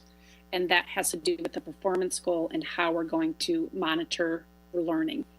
So we wanted to make sure that the board's aware that it's not a huge plan that's different than what they've seen before or you've seen before. It's just adding a couple elements and then restating some of our original commitments from our preparedness plan. Ms. Cummings, is that follow-up, or is your question answered? No, that was great. Thank you. All right. Any other questions or comments? Again, I can only see a few of you at a time. I have several questions. And you guys know that already because I submitted about 15 to 20 questions last week. So I would definitely like, a better understanding of the responses to those questions ahead of the next meeting. But for now, I am interested in understanding a bit more what the goals are. So we said that we have goals for, is it each student to exceed their growth target? And so what will we as a board be looking at and with what frequency to assess whether we're on track or not? So is there an example document that you can share with us that shows, in aggregate, right, here are the growth. I don't know if they're in percentages or whatever it looks like. If you can share that with us, I think that would be helpful. So we will have to, in February and June, give you an aggregate look at our data. Knowing now that we are using NWEA as that given assessment, we can now look at what kind of data we get from the NWEA and think about how we're going to prepare and aggregate that for the Board of Education, because there are a number of reference data points that are in NWEA, conditional growth percentiles, RIT, all of these things that not necessarily everyone understands, like from the community level. So we will be looking at some of the growth metrics within NWEA to communicate that. And we will be disaggregating that by subgroups. So we'll be looking at a couple key points, aggregating it by grade level and district, and then looking at it by subgroup. So that is something that we talked with actually Dr. Herrera about, is how are we going to communicate and what metrics are we going to use with NWEA. So we have a meeting on the calendar so that we can really take a look at what that's going to look like when we present it to the board. But there's also going to be deeper levels that teachers look at, because there's a lot of levels of reporting for NWEA. It would just be helpful to me if we could get some sort of reporting, I'm assuming before February, right? So that we can, understand what we're looking at and what we need to be looking for. Sure. The other question is around NWEA. Totally makes sense to me. My question is, how are we assessing and what are our benchmarks for high school students? We don't have NWEA information for high schoolers, so what is our plan there? So there's the piece of the embedded assessments that teachers are using. So we're monitoring learning as you would in the classroom. We will continue to use the PSAT and SAT data. At ninth grade, obviously, we need to do NWEA for reading. So at this point, we don't have other mass tools that aggregate reading and literacy data across those grade levels outside of those state assessments and NWEA. We are continuing to use NWEA at the secondary level come winter and spring. So our plan is to still test 10th grade in winter and spring, just not part of the required for the fall. We really are trying to maximize teachers onboarding their kids. So we do still plan to use NWEA at the secondary level as per past practice, just not in the fall assessment.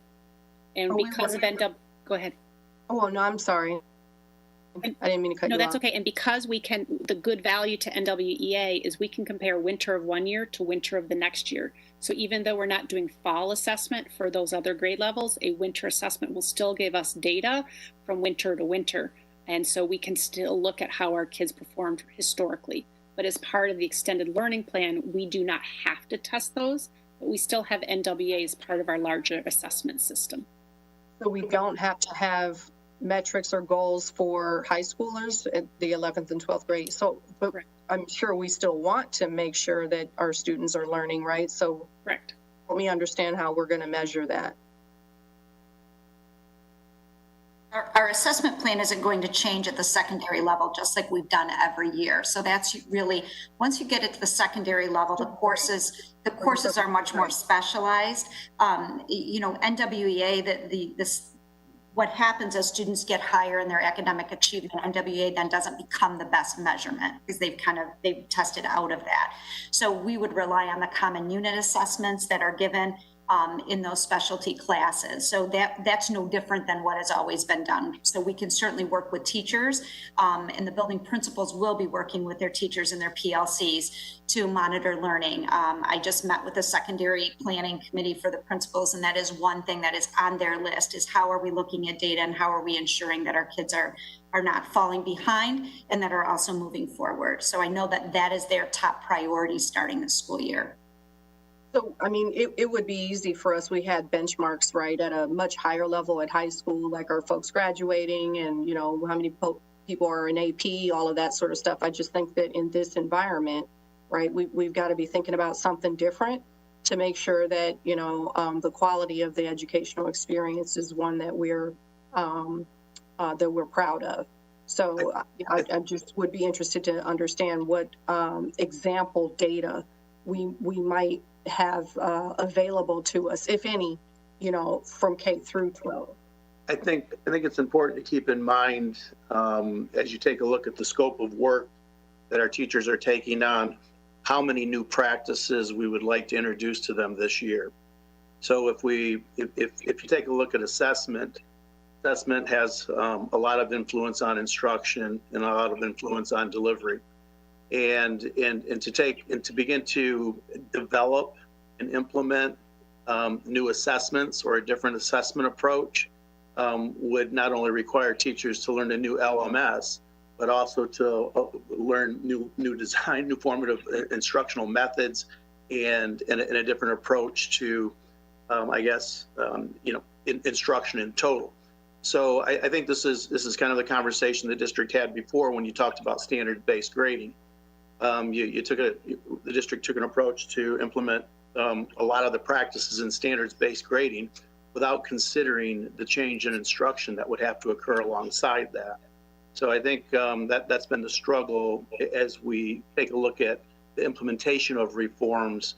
What is an intentional and strategic way to implement the reform? So in this particular case, I think, and in other cases, I think Margaret and Kelly have done a fantastic job of not trying to introduce a lot of new practices during this time on top of the already changing environment and the manner in which we're educating students. So this is just an example. If we've been assessing the students at the junior and senior level in a certain way, let's continue to do so, and then let's monitor that and how they're doing within the prior assessment system. It just makes sense to use NWA because we've been using that readily, and our teachers are used to it, and the parents are used to it, and the students are used to it at the other grade levels. So if the board would like us to impose a new assessment system at the junior and senior level, then we can inform the teachers that there's a lot of work to be done yet. Maybe they can develop new assessments, and we can begin to take a look at how we would assess the students on that, but we'd have no prior history on those assessments to compare it to. I'm not asking for what I'm asking for is, in this environment, how will we know and understand that our continuity of learning plan and moving forward plan is actually getting kids what they need, you know, from an educational perspective, from a social, emotional perspective.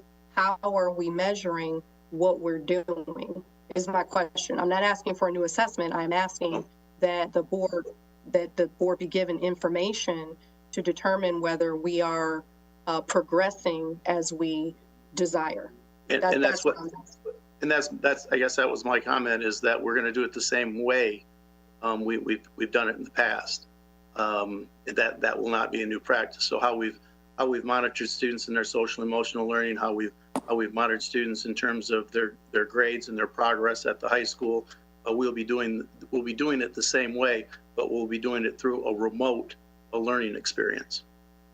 So again, will we have an example that we can take a look at so that we can assess whether we're getting what we need? Yeah, yes, it'll be the same that it's always been. So I'm not sure how that information has come to the board in the past. Maybe you can enlighten us to how the board's monitored that learning in the past, and we can build off that. So can you, I guess maybe you would have more information on that than we do at this point in time.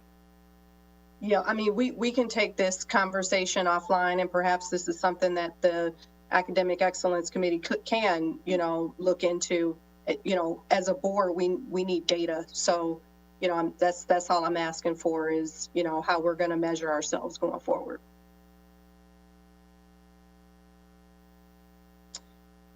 Let's see. I also had a few questions in here related to physical education, and I wasn't sure what the plan was there. I know that, a while back we talked about the fact that that's something that we're thinking of and thinking through. Now that school started, I'm just trying to get an understanding of, in our plan, are we embedding anything related to physical activity? How are kids who need PE to graduate going to fill that requirement? Those are the kinds of things that come to mind for me. I just recognize that kids are no longer walking to the bus stop. They're no longer walking, in between classes. And physical activity is shown to significantly reduce depression. So I'm sure that's being thought of in our, mental health piece as well. And so just wanted to see how that is embedded in our plan. So students in 6 through 12 who already have their PE courses, so in middle school and high school, if students are enrolled in a PE course, they are still taking part in those courses. And for example, last year we had a secondary teacher who facilitated live meets, also facilitated video support for conditioning, and actually had kids keeping track of logs of the way in which they are exercising and having kind of personal physical journals. And so both secondary students will continue to engage in PE as they would have normally. Now, obviously, some of the learning targets have been adapted and the mode. They're going to move more towards physical conditioning and body work at that middle school and high school, because obviously they won't be doing team sports in terms of having kids engage that way. So they are adapting their curriculum and their instructional approach for that. And actually one of the things that we invested in as a district is for there to be access for our phys ed teachers to podcasters so that they can effectively show full body movement as they support live meets and videotaped pieces for students. And so that is a continuation of what we did that spring with some enhancements. So PE teachers actually asked for that, and so we provided that K-12. In K-5, students still have access to art, music, and PE. They have X number of live meets with their art, music, and PE teacher, as well as additional asynchronous experiences from menu choices that the kids can continue to engage in those pieces. I know my daughter in South Lyon wants to have those same pieces for herself in school, and we know our students do as well. So they are a part of the entire K-12 learning plan going into this fall. Thank you. And then finally, just a couple more pieces around, again, data. So, there will be some traditional information that we're used to getting, NWEA scores and so forth and so on, that I would expect to get on to the extent possible, more frequent basis given the environment we're in. But then there are also pieces that we wouldn't have traditionally gotten that might be more important in this environment, like attendance records, right? So how do we ensure that students continue to be engaged, right? I wouldn't have had that question likely in a normal year, but that would be something that I would want, to see on some frequency, to make sure that, our plan is working, right, and that kids are engaged. And then the other thing that I would want to see is how we're progressing towards returning to school. What are the metrics? What do we need to happen in order for us to return to school? Are we waiting on more data from the health department? Are we waiting on, more custodians to be hired? What are we waiting on? What are the criteria, and what will we be evaluating so that we can, get kids the best possible learning experience? For some, it may continue to be virtual, but for some, like kids with IEPs and kids who are disadvantaged, we got a big equality issue here. I'm looking around my house, and I've been fortunate enough to increase the number of home offices from 2 to 5.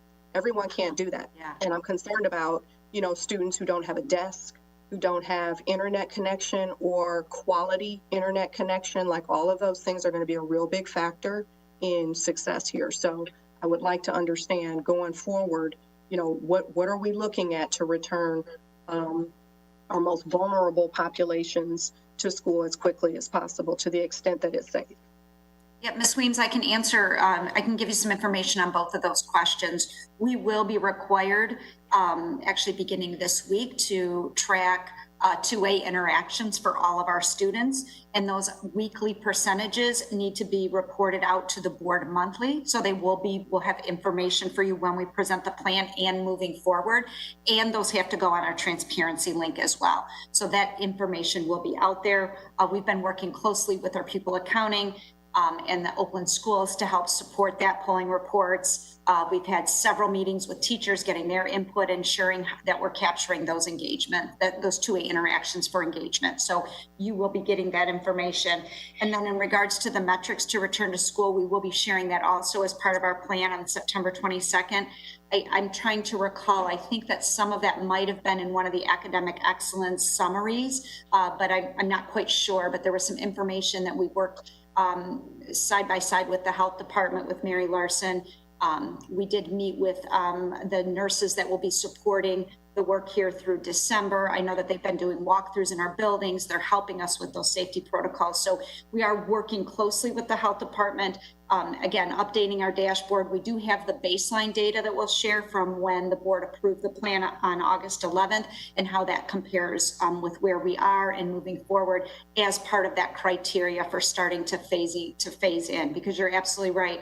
We do need to start planning for that. We do have a meeting on Friday as an example with some of the elementary principals to start talking about what that could look like.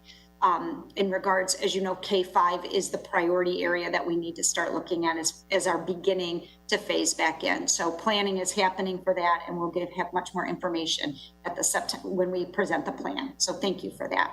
Thank you. I appreciate that. Ms. Smith.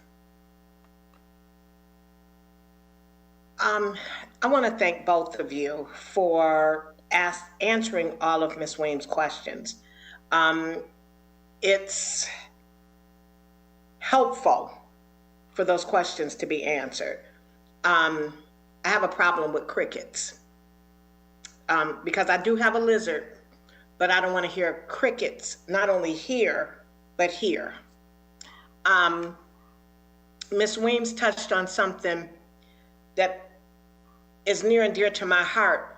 There are a lot of parents that are not able to afford internet right now. My fear is we're going to lose some children. We are going to lose them. I mean, we heard in public comment a kindergartner slamming down the laptop saying, I don't want to do this. I understand that you got plans for a gym class. If it were me,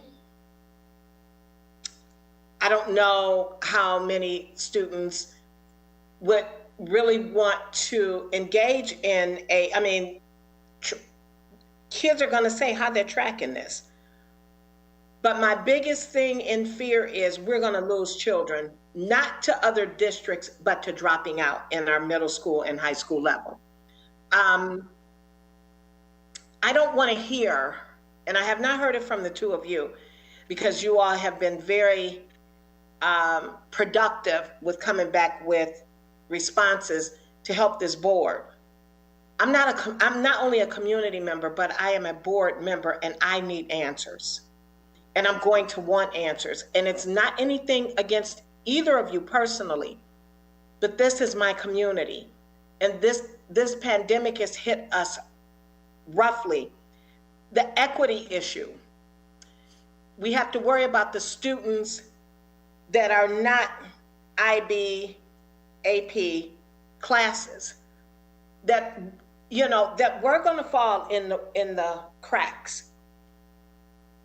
But we have a group of parents that are out here that are willing to help. Farmington FAPN reached out and said, what are we doing for students that don't have internet access. They're willing to help and get, that's a very well-connected community. You need to reach out to your FAPN and your PTA council. PTA council is sitting on a ton of money. Your education foundation, your CARES group, they're trying to raise money. We need students to have internet access. Those students need to, I've got families that don't want to call. I reached out and I said, what do we do? Don't push me off to a building principal and I say, let them talk to your building principal. Parents are struggling. Some of them, it's their pride. These people had good jobs. They don't want to reach out and talk to a building principal. They want to talk to their public servant that they voted for and ask, how can I go around without people knowing my personal business? That's same with this survey for getting free lunch. If you can't get internet, you can't get fed. If you can't get internet, you can't do the exercise and whatever else is available. Look, I'm working on 2 computers tonight and a cell phone because, as you see, a lot of us have been kicked on, kicked off, whatever. My thing is, I don't want to lose a child due to the fact that we're doing things at top-notch level. Just because this is Farmington and Farmington Hills does not mean everyone is financially healthy. Not only are we not financially healthy, this pandemic is hitting a lot of people. And I am sick and tired of being told, well, talk to the building person. Well, talk to this person. What I appreciate with the 2 of you is that these questions are being answered now. We shouldn't have to be sitting here listening to Terry Weems with a bunch of questions that she's asked in an email that is not being answered. That's ridiculous. And it wasn't to you, and it wasn't to Ms. Henderson. It's been, well, and I'm tired of the buck being passed. So I appreciate the fact that the questions are being answered tonight. I like the due diligence. I don't know, maybe we are getting smoke blown up our behinds. I don't know, but at least we're getting something. I appreciate the fact that you are talking to us and you are telling us things, but at the end of the day, if you don't know, tell us. I appreciate it if you just say, you know what, Miss Smith or Angie, whatever, we don't know the answers. But I'm really happy that the 2 of you, every question she has asked tonight has been answered. I want to see more of that, not just at a board meeting, but in these emails. It is embarrassing that as a board member that I am not getting answers and I'm being treated just like I'm a regular community member and the community doesn't know. You got to remember, as an elected official, we live in these communities. We go to the markets. We go to the Ace Hardwares and people ask us questions. We look pretty dumb with not knowing how to answer them. So again, thank you. I will be reaching out more to the 2 of you because it looks like that's the only way we can get answers and the buck not being passed. And I'm a little sick and tired of being sick and tired. And this is ridiculous that we have sat here all this time with a boatload of questions and that we're finally getting answers. We should not be spending board time getting all of this when it should have been answered when she sent these emails. So thank you again. Are there any other questions or comments from anyone? I have a comment. And who is that? I'm sorry. It's Oh, me. Dr. Herrera, go ahead. Thank you. I'm sorry, I just can't see sometimes, so thank you. Go right ahead. Yeah, I feel like I need to just mention, the position of our building administrators in terms of a response to best serve our parents. It's going to be hard pressed for me to take any other approach or perspective than to believe that our teachers, our building administrators, our social workers, and our counselors aren't in the best position to meet the needs of our students and our parents in the most immediate fashion. I think there's many points of entry at the building level where parents and students can seek out support. I also believe that our teachers are the best person in contact to make sure that students are engaged, they're getting online, and they know whether they have access or not. Our teachers see our students there. They know who's freezing all the time. They know who's has access to get on. They know who's not been in attendance for a couple days. I think we're devaluing the professionalism that we have in our classrooms, in our building administrators' commitment to address the needs of their students by stating that all decisions need to be made at central office, and all communications need to go out from central office. The buildings have the best relationship with our students and our families, and they're in the best position to meet their needs. So I'm here just to simply bring that perspective to the board and the school community and honor the professionalism that goes on with our building principals, counselors, social workers, and teachers, because they do a fantastic job, and I believe they're there to serve our kids. I never once said that these teachers. Well, hold on, Ms. Smith. Ms. Smith, hold on. Hang on. Is there any other questions or comments from anyone before Ms. Smith responds? Ms. Smith. Thank you, Mr. Johnson. Not once have you heard come out of my mouth tonight or any other night that this staff, teachers, administrator, or anyone else and has never been professional and could not handle this. These teachers are learning this program at the same rate as these children are learning. These teachers are parents themselves. You'll hear right now, Ms. Hendrickson has her dog barking. I have to lock mine in a room. We've got families here. Teachers got students at home that are at home trying to teach not only their children. So don't you dare try to put in my mouth tonight that I'm saying that these teachers and this staff this is the best staff that I have ever worked with. Farmington is the finest. I have never, and I take offense to that comment. This staff has done their due diligence by trying to learn this Canvas and everything else at the last minute when we've had 6 months to get this stuff together. And to say that they can go and ask the teachers or the principal what to do? Really? Are you serious?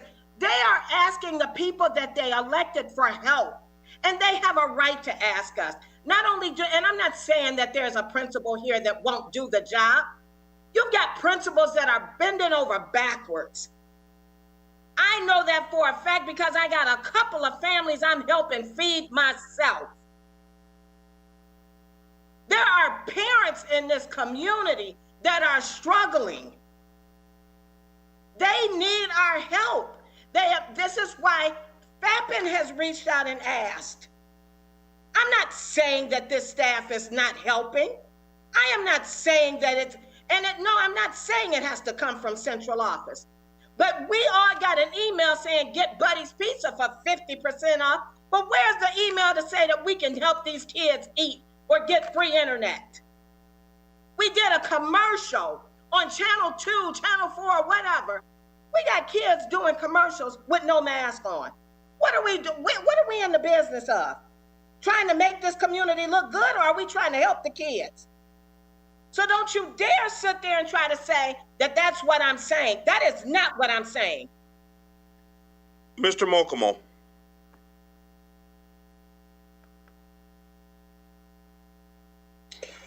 I believe that what Dr. Herrera was talking about was how best to satisfy the needs of these families that are struggling. These are issues, by the way, that were brought up to the Academic Excellence Committee. I myself have brought them up. For everybody's knowledge, the Academic Excellence Committee has about 15 members. 3 of them are from the board, but just about every department in the district is represented on that committee. So we are aware of the issues that these people face. As far as the PTA and FAPN and some of these other parental groups that want to offer help, I don't know who they've talked to. They're more than welcome to offer their assistance to Dr. Coffin and to Ms. Hendrickson and to provide whatever help under this current environment is possible. But I have had several discussions with Dr. Herrera about the district and about communication and about the culture that we have been in for many, many years. And I know that he is completely committed to helping all of our students, irrespective of their needs. So I think that is an important thing to keep in mind when we're making comments like that. Thank you. Mr. Rich. Thank you. And I mean, from how I'm understanding it is what families need to do, and what's been expressed is that families need to contact the building administrator, who is able to then get them the resources. I mean, that is part of their job as the administrator, is to help those families directly. That's what they are doing. And that's great. And as you've said, we have fantastic people working here in our district as building administrators. But unfortunately, unless it's being noted by our teachers, and I know a lot of it is, but if someone needs internet, they need to contact our building administrators and say, I need this. And then it's our building administrator's job to get them those resources, get them those services. And so, I mean, is that what Dr. Herrera, is that what you were saying? Yeah, I think when, typically when, parents, there's an issue with a parent or a family, somebody in the building is the best person to serve those families. They know the families the best. The teachers have typically served the families for several years, no siblings. You've got, counselors that have been embedded in the work, social workers that have been embedded in the work and know the families. So it's just a much tighter school community at the building level. So if we want a point of entry for our parents when there's a need, I encourage our parents to look towards the building, either with the teacher, call the secretary, call the building principal, because that's the point of entry where we can best and most immediately meet their needs. To call central office or to contact the board, there's typically a very long delay. We talked a lot about this when we talked about channels of communication.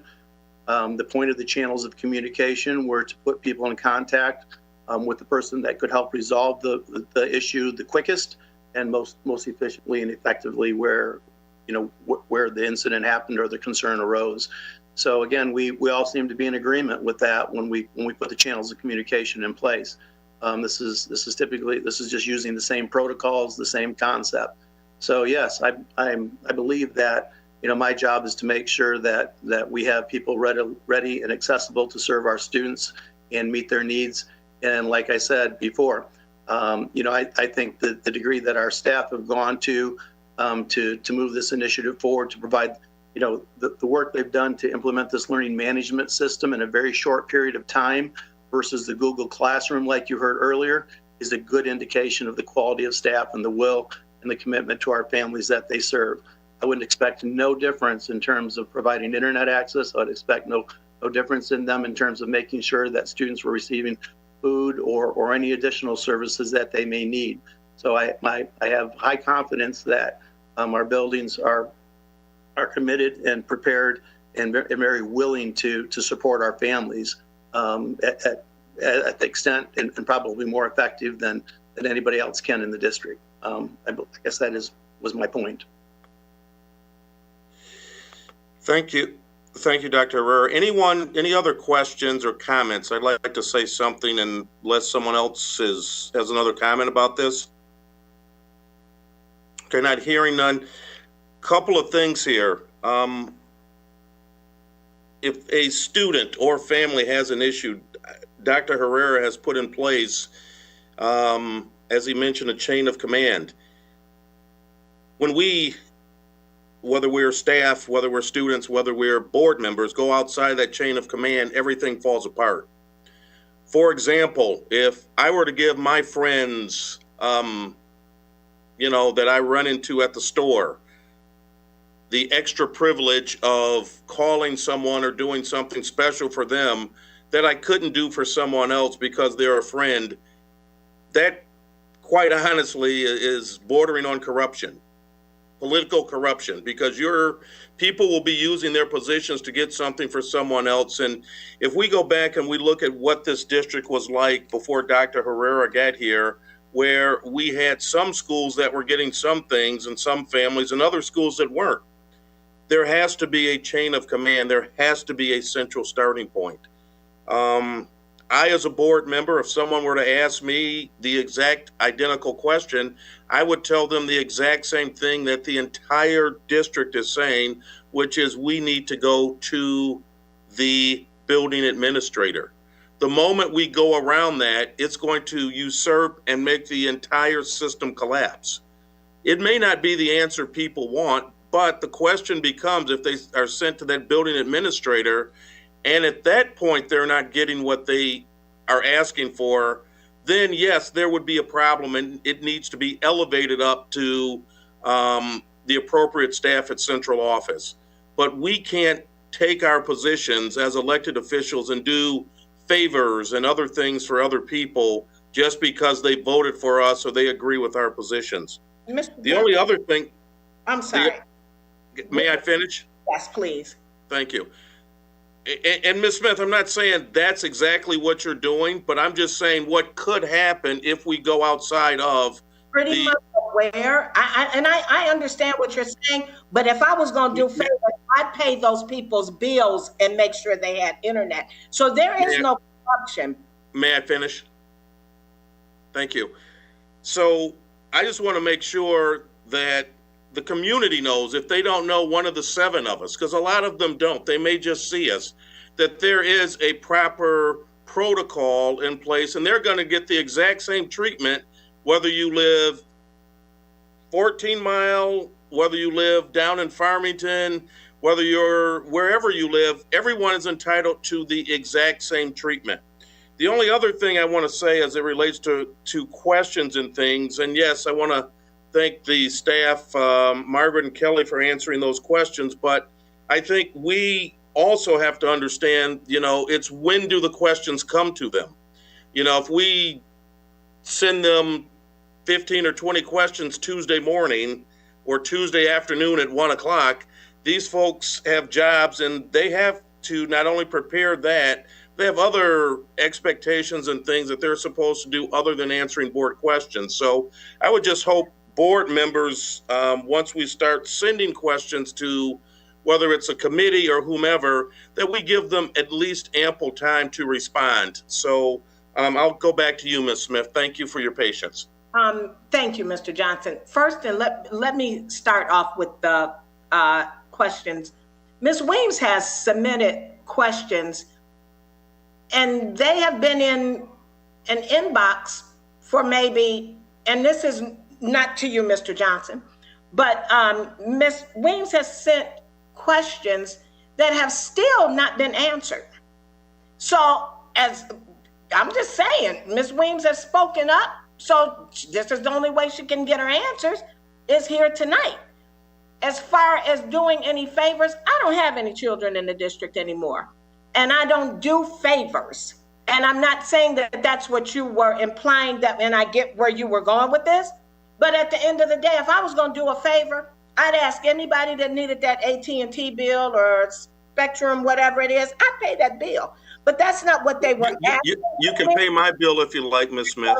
So, but at the end of the day, when it all boils down to it, and I don't need anybody speaking and because I have been accused of not being articulate, but I think my point came off good and clear where I was going with this. At the end of the day, and I didn't need anybody to clear it up for what I was trying to say to Dr. Herrera. I don't need anybody to clear up what Dr. Herrera was trying to say. At the end of the day, what I am saying is there are people in this community that approach you if you're at the market. Just because they approach you doesn't mean, and you stated it yourself, some board members are very well known, some are not. I have not once said, you know what, I got you, I'm gonna do this favor for you. What I have said is, I don't know where to get this information from. That does not sit well when you're an elected official and you don't know, because no one has told you where can they get free internet. You're talking about going through a school. As I stated, there are people that are in this community that are embarrassed that they have lost their jobs and cannot pay their bills. They don't want to go, and then there are some grandparents, non-custodial parents. And as a matter of fact, I did send this information out and board members responded back. So with that being said, there are people that cannot or know how to get access to whatever, or even know how to get onto some of these programs that we have. And they're just asking simple questions. That's it. That is all I'm trying to say. But as far as corruption, there is no corruption. People just want to know. No one is asking for any favors. They just want to know, is there any way? And as a matter of fact, FAPN did reach out. And I even CC'd them in an email pertaining to this topic right here. People want to know what they can do to help. That's not asking for any favor. What can we do as a board? Yes, and Mr. Johnson, I agree. Chain of command is good. But when your chain of command likes to pass the buck, then what do we do? Well, assuming it has been passed, but I think we've made this this part. Everybody's made their point. I'd like to move on to action items at this point, unless someone else has another comment. No, I was going to suggest that you do that you not rebut and move the meeting along. Thank you. Thank you, Ms. Weems. Mr. Mukamal, is there a motion you'd like to make?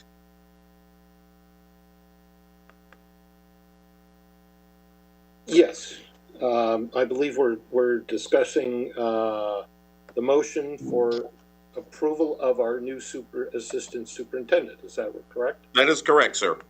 I move that the Board of Education approve the appointment of Dr. Bobby Hayes Goodrum as the assistant superintendent for diversity, equity, and inclusion. Support. There's been a motion by Mr. Mukamal to appoint Dr. Bobby Goodrum as Assistant Superintendent for Diversity, Equity, and Inclusion. And it was a race. It sounded like Ms. Cummings seconded the motion. So is there any discussion? Ms. Smith, followed by Ms. Weems. I want to say congratulations. This could not have been a better selection. Dr. Goodrum, you have done a phenomenal job over at Visions, and I trust and believe that you will do even a better job as this diversity person. I couldn't be more happier. I think that you will be holding people accountable, including staff, when it comes down to diversity. You also know that you have big shoes to fill, and this is a job that I know you will not water down. I appreciate all that you have done. I am going to miss you over at Visions, but I'm going to enjoy you even more as this with this new position. So thank you so much for accepting this. Miss Williams. I won't belabor the point. I also want to offer my congratulations and echo a lot of what Mrs. Smith said. I really, really appreciate all of the work and the years that you supported our students at Visions. I have no doubt that you'll bring the same passion and energy to this role, and I look forward to it. Congratulations. I do still have some questions related to the process, which we can talk about offline. Thanks. Ms. Cummings. Good evening. I just want to extend my congratulations. I'm anticipating a positive vote on this motion. So thank you for stepping into this role. I'm excited to see you in this role. And that's all for now, but I'm going to connect with you offline because I learned recently that we have something in common from our past. So I'll reach out to you with that offline, but congratulations. That's not fair. We all want to know. Yeah, not related to the district. I'll just put it that way. Any other questions or comments?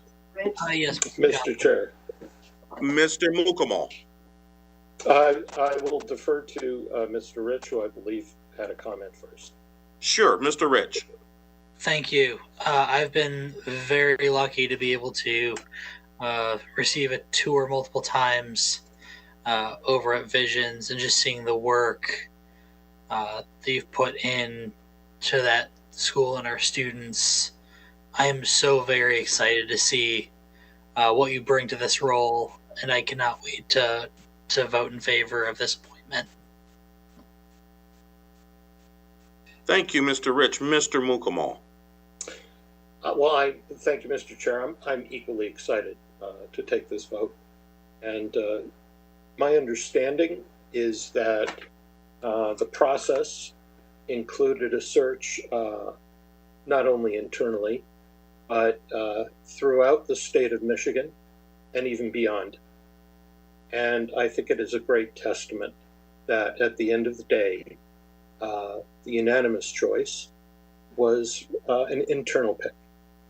And I think, Dr. Goodrum, that speaks a great deal to the community about your passion, desire, and qualifications for this position. I think also that when you look at the structure of this large organization that we oversee, an assistant superintendent of diversity, equity, and inclusion is really at the most senior level in our organization. And that testifies to the importance that this board, this community, this district places on equity and inclusion. And I'm very confident that a lot of the concerns that people have that are justifiable, by the way, of inaction over the last several years are going to be addressed. And I look forward to seeing regular reports to this board and to the community through the board meetings of the progress that you will make on this. I wish you Godspeed. I am delighted that you will be moving into this position, and will do whatever I can to support you. Thanks. Thank you. I guess is everyone else, any other questions or comments? Before we take the vote, Bobby, congratulations. I always look forward to new and exciting things, and I think this is fantastic. I think you're the right person for this job, and this is a needed job in the community.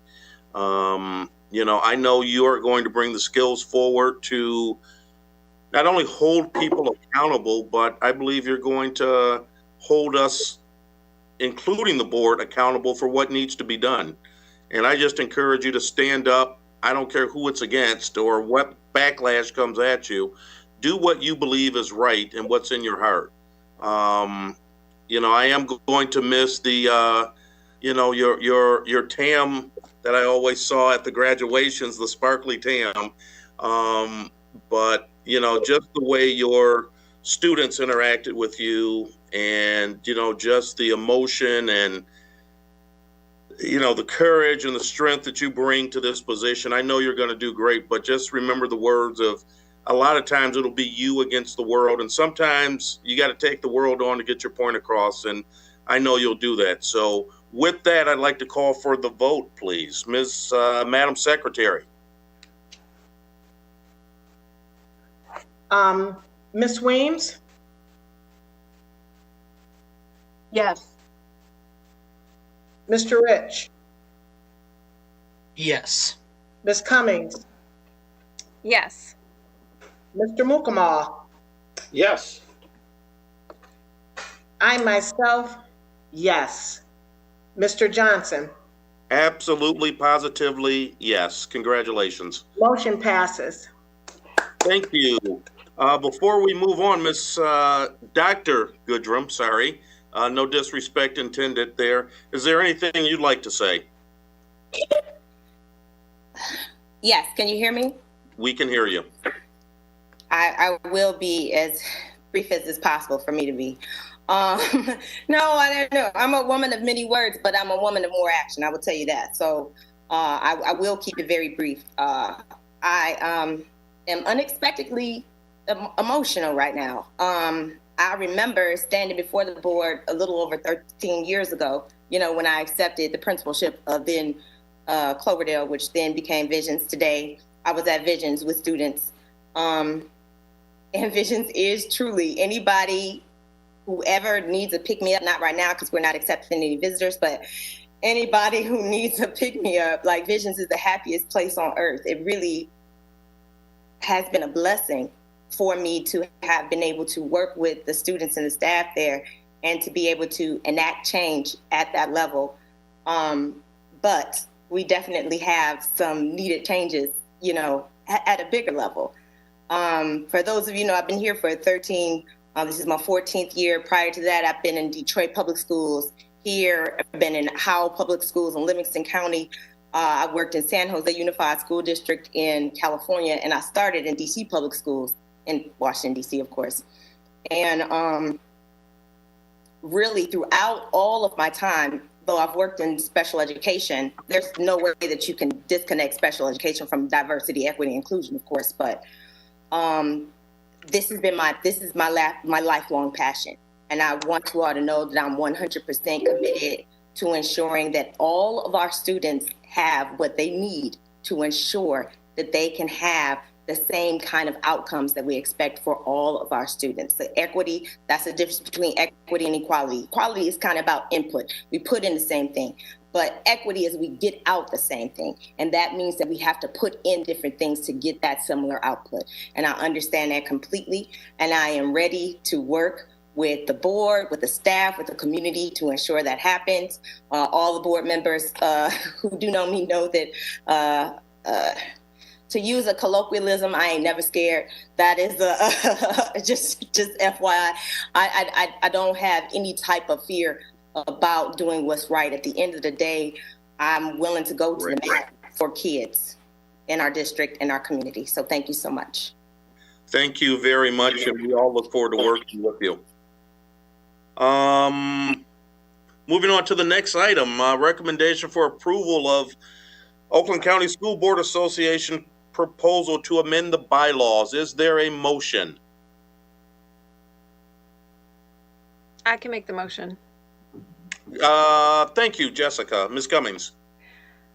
I move that the Board of Education approve the Oakland County School Board Association proposal to amend the bylaws as presented. Support. It's been moved by Ms. Jessica Cummings to approve the Oakland County School Board Association bylaws as presented and seconded by Mr. Richard Mukamal. Is there any discussion? Yes, Mr. Johnson. Mr. Rich. Thank you. Just a very quick thing. I will be voting no on these bylaw amendments tonight. I think a lot of it is necessary, especially with a lot of the things that are added due to the current pandemic. I do have an issue with them removing the or without for removing officers from their positions. I want them to be following the same guidelines that we are, as it's with or without cause, and that is what it is currently. And they also don't list what cause would be. I mean, that is a lot of open-endedness there. I just think that's a little bit too much putting things up in the air. Hopefully that they never have to remove any officers, but just for that reason, I'll be voting no tonight. That's all I have to say. Thank you. Any other questions, comments by anyone else? Madam Secretary, would you please call the vote? Ms. Weems? Yes. Mr. Mukamal? Yes. Mr. Johnson? Yes. Mr. Rich? No. I myself, yes. Ms. Cummings? Yes. The motion passes. Thank you. Moving on to our next and last action item, which is recommendation for approval of policy updates. Is there a motion? Mr. Rich? Okay. I move that the Board of Education approve the policy updates for policies 1001, 1002, 2002, 2006, 2007, 4002, 5003, and the addition of a stormwater discharge policy as presented. Second. It's been moved by Mr. Rich on the approval of the policies that were stated and supported by Ms. Terry Weems. Is there any discussion? Hearing none, I'm going to ask Madam Secretary to do a roll call vote, please. Mr. Mukamal? Yes. Ms. Weems? Yes. Mr. Rich? Yes. Ms. Cummings? Yes. I myself, yes. Mr. Johnson? Yes. Motion passes. Thank you very much. Consent agenda, Mr. Mukamal. I move that the Board of Education approve the September 8, 2020 consent agenda as follows. Approval of minutes of the August 11, 2020 regular meeting. Approval of the August 17, 2020 workshop. Support. It's been moved by Richard Mukamal for the approval of the consent agenda and seconded by Ms. Jessica Cummings. Any discussion? Hearing none, Madam Secretary, can we get a roll call vote, please? Ms. Cummings? Yes. Mr. Rich? Yes. Ms. Weems? Yes. Mr. Mukamal? Yes. Mr. Johnson? Yes. I myself, yes. Motion passes. Thank you. We're going to move on to superintendent announcements. Dr. Bob Herrera. Yes, thank you. Just one announcement for tonight. As everybody in this meeting knows, this has been a very unusual start to a school year. And I can't state all the way from the Board of Education to our staff, to our building administrators, especially our teachers, how much I appreciate everybody's effort this year. We all learn something new every day. We all face a different situation every day than we've seen in education in many, many years. And I honestly believe it's really, even though we don't talk enough about the students on our day-to-day conversations, I know everybody's working so hard and putting forth this effort on behalf of the students. We are, as you heard, everybody's on the learning curve with this LMS. As good as the tool as it's going to be and as great as resources it's going to be for our kids in our school community, there are going to be challenges with this initial implementation, especially under these conditions. So I'm very happy to hear of all the work and how positive a lot of our teachers are about this, and the fact that in addition we have reports for teachers that are coming along and need a little bit more time with the product. so they can acclimate themselves to it and feel more comfortable exposing the children to their learning through remotely. The other thing I'd like to bring to the board and the school community's attention is yes, we've talked a lot about building administrators and teachers and their impact on this reform and moving towards remote. But I'd also like to acknowledge our instructional support staff, all the way from the drivers to food service to the paras and everybody's effort to consider a redeployment and pitch in other places in the district. As you know, we've assigned a lot of our paras to the Y-Care program. A lot of our drivers were at the early childhood program providing assistance, and some may serve as hall monitors for us in other areas.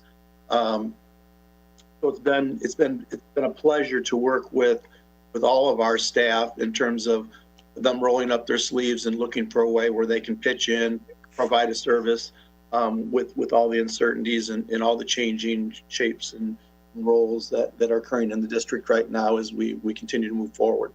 So once again, very unique start to the school district. Very proud to say that I've had the opportunity to work with the school community so committed to taking on significant challenges and trying to find their way to still provide the best remote learning experience for our students that we possibly can. Thank you. Thank you, Dr. Herrera. Moving on to recommendation for future agenda items. Any conversation around that? I have something. It sounds like Ms. Weems, yes. And Yeah. before you speak, just so everybody knows, I can't see everybody, so as you speak up, and if I say sounds like, that's where I'm going. So, Ms. Weems. Thank you. Just a couple points. I'll try to make them quick. The first is I think we need to have a discussion about or related to public comment. There have been some changes over the past several meetings, and I think it's important for us to establish a process and to be consistent with it. I know that there were some changes today. I'm still trying to learn and understand where, what the origin of those were, but I think as we move towards a regular public comment period for our learning plan that's required, I think we need to make sure that we're clear with the public upfront as to how we're going to receive those comments. The other thing is just related to how we get our questions answered. We've implemented a really good process for updating FAQs. I know that there's continued attention paid to that. I think that we should establish some sort of way to get board questions answered. I know there have been a number of suggestions for how that happens, either directly with folks in central administration, directly to the superintendent, direct them to the board president, direct them to the chairs of the committees. I'm not a fan of pushing board questions to the committees at all. I'm not sure that I want our committees to exhaust their time on board member questions rather than the agenda items that they really need to get through in order to advance recommendations to us. So I just wanted to make sure that, we develop a process there. I know we've got some work to do on our board protocols. Perhaps this can be part of that work. We can embed, a system in place for board member questions. We do have board member packets that come out on either Thursday or Friday. The administration asks for questions to be received by Monday. I usually try to get mine in like this past time on Friday. But there are still a number of questions that I have that are still open from July and August. So I really think that, especially in this environment, we pay attention to that and keep track of it. So those are the two things that I'd like to talk through, either as part of a committee or as part of the board review. Thank you. Thank you. And I think that might be a conversation that potentially starts, and I'm saying potentially, with the policy committee. So that's something I guess we as a board will have to talk about, but I'm just thinking out loud. So thanks for your input. I believe I saw someone else's hand. Mrs. Smith. Ms. Smith. I'd like to see probably in policy and procedure because I'm a little disappointed in what happened today. Yesterday, we know, was a holiday. Board communication didn't really get out until late last night. Who's talking to people at 8, 9:30 at night about what's going to happen for our meeting? We did not have the proper communication when it came down to public comment. We didn't even give these people 24 hours. That portal was open at 8 o'clock and it was closed before 3:30 today. And don't say it wasn't, because it was, because there were people that were trying to get public comment in and it was pushed out. That's censorship. These people need to be allowed to say what they want to say. I think a lot of it, and this is just my personal opinion, I think that people didn't want to hear what the community had to say about the Canvas program by teachers and parents. They didn't want to hear about what's going on over at North Farmington with the teacher. They don't want to hear we didn't want to hear, I guess, what's going on with the race issues. We cannot censor people. They have a right to speak up, whether it's about recalling me or me resigning or talking about how we love whatever. At the end of the day, that was censorship. We should not have had that happen today. You didn't even give these parents in this community 24 hours. You opened that portal at 8 o'clock last night and you closed it at 3:30. So I think that we should discuss public comment and have that under policy and procedure. And thank you. Thank you. Miss, anyone else under future agenda items? Before, I'm not hearing anything. Is anyone else before I make a comment? Okay, Ms. Smith, just wanted to say a couple of things just real briefly in response. We have an excellent person in the capacity of Ms. Kim Buckley, who makes sure that we follow all the rules and things. We only have to post a meeting with 18 hours notice. That's state law. However, just so everybody is known, our dates have been out here for months. It was not a surprise to anyone that we had a board meeting today because, again, this agenda was approved a long time ago. And the only thing I'll say is I was here with Ms. Buckley about 3:45, 4 o'clock, and there were still comments coming in. Now, I cannot speak to the 4 o'clock shut off. That's not a decision that I made.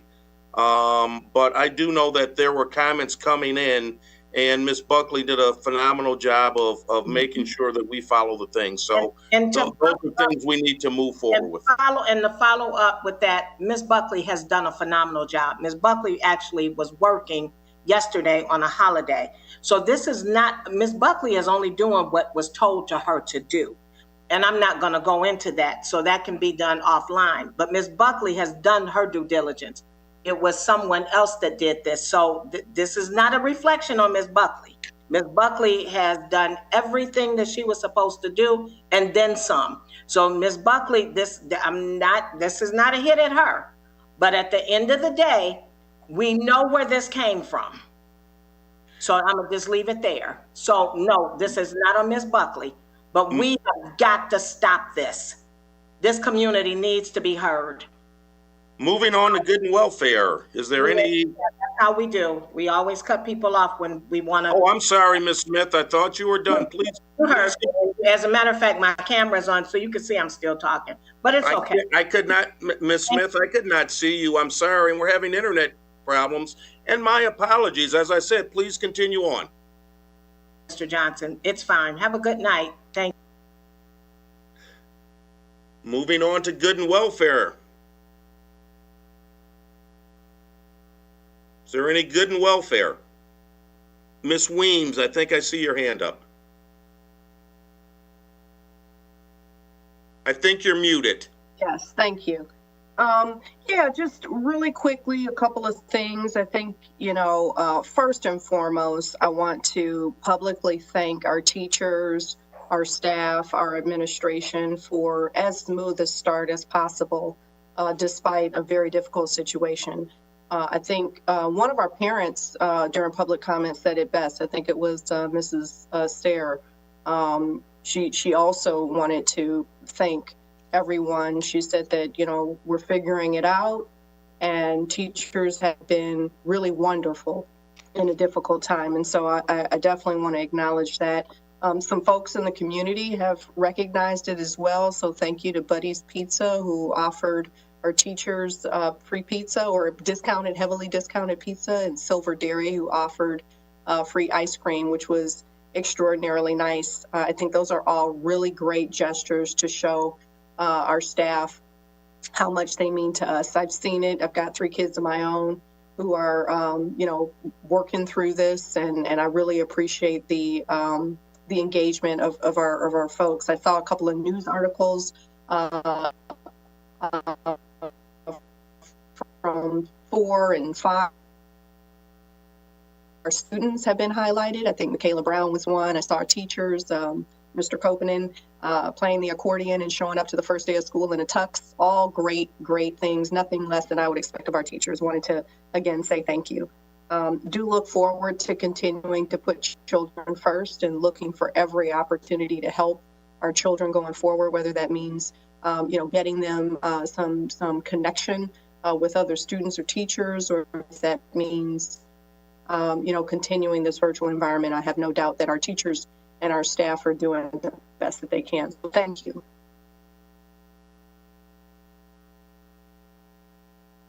Is there anyone else? Are you there?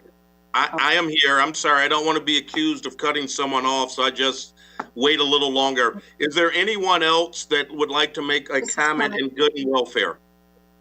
Mrs. Cummings looks like she's next. Thank you, Ms. Cummings. Yes. I don't want to sound like an echo here, but I do want to express my gratitude to our teachers, our secretaries, our administrators, our central office staff, just all of our employees that have really pulled together in a challenging situation to make this a positive experience. I've witnessed some of the remote learning this week or over the past week or so, and I have seen nothing but positive energy, positive words. Yes, there are challenges, but they're approached with a can-do attitude. We're going to figure this out, and I really appreciate that. And so just a simple thank you to everyone. It is greatly appreciated. And thank you to our families and students for hanging in there. I am confident we are all going to get the hang of this, and it's going to work. I'm going to stay positive. So thank you, everyone.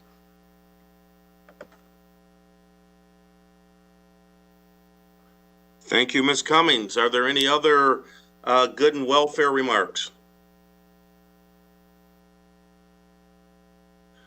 Not hearing any. I'd just like to say welcome back to a non-traditional first day of school, or I should say first week of school.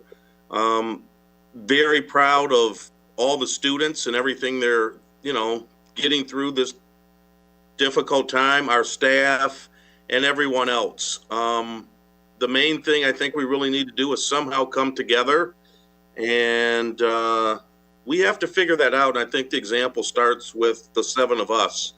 And, we have to come together, even though we may not fully agree. I enjoy the spirited conversations and things along those lines. We have to support our community. We have to support our superintendent. And we can do all of this to make everything better. So this district has such great potential, such great opportunity. And I think we really need to move it forward as best as we can. And we need to all get on one accord with that. Having said that, I think it's time for adjournment of the meeting. And I want to thank all of those who tuned in to watch tonight. And again, if you have any issues or concerns, please continue to send emails, go to your building administrators and move forward. So thank you very much. And all of you have a great evening. Thank you. Move to adjourn. We don't need a motion if there's no further business before the board. Yeah, we haven't done that in the last few. But There's a motion now on the table. can I get a support? I'll support. We've got a motion by Ms. Weems, supported by Ms. Cummings. Is there any? Habits are hard to break. I'm sorry?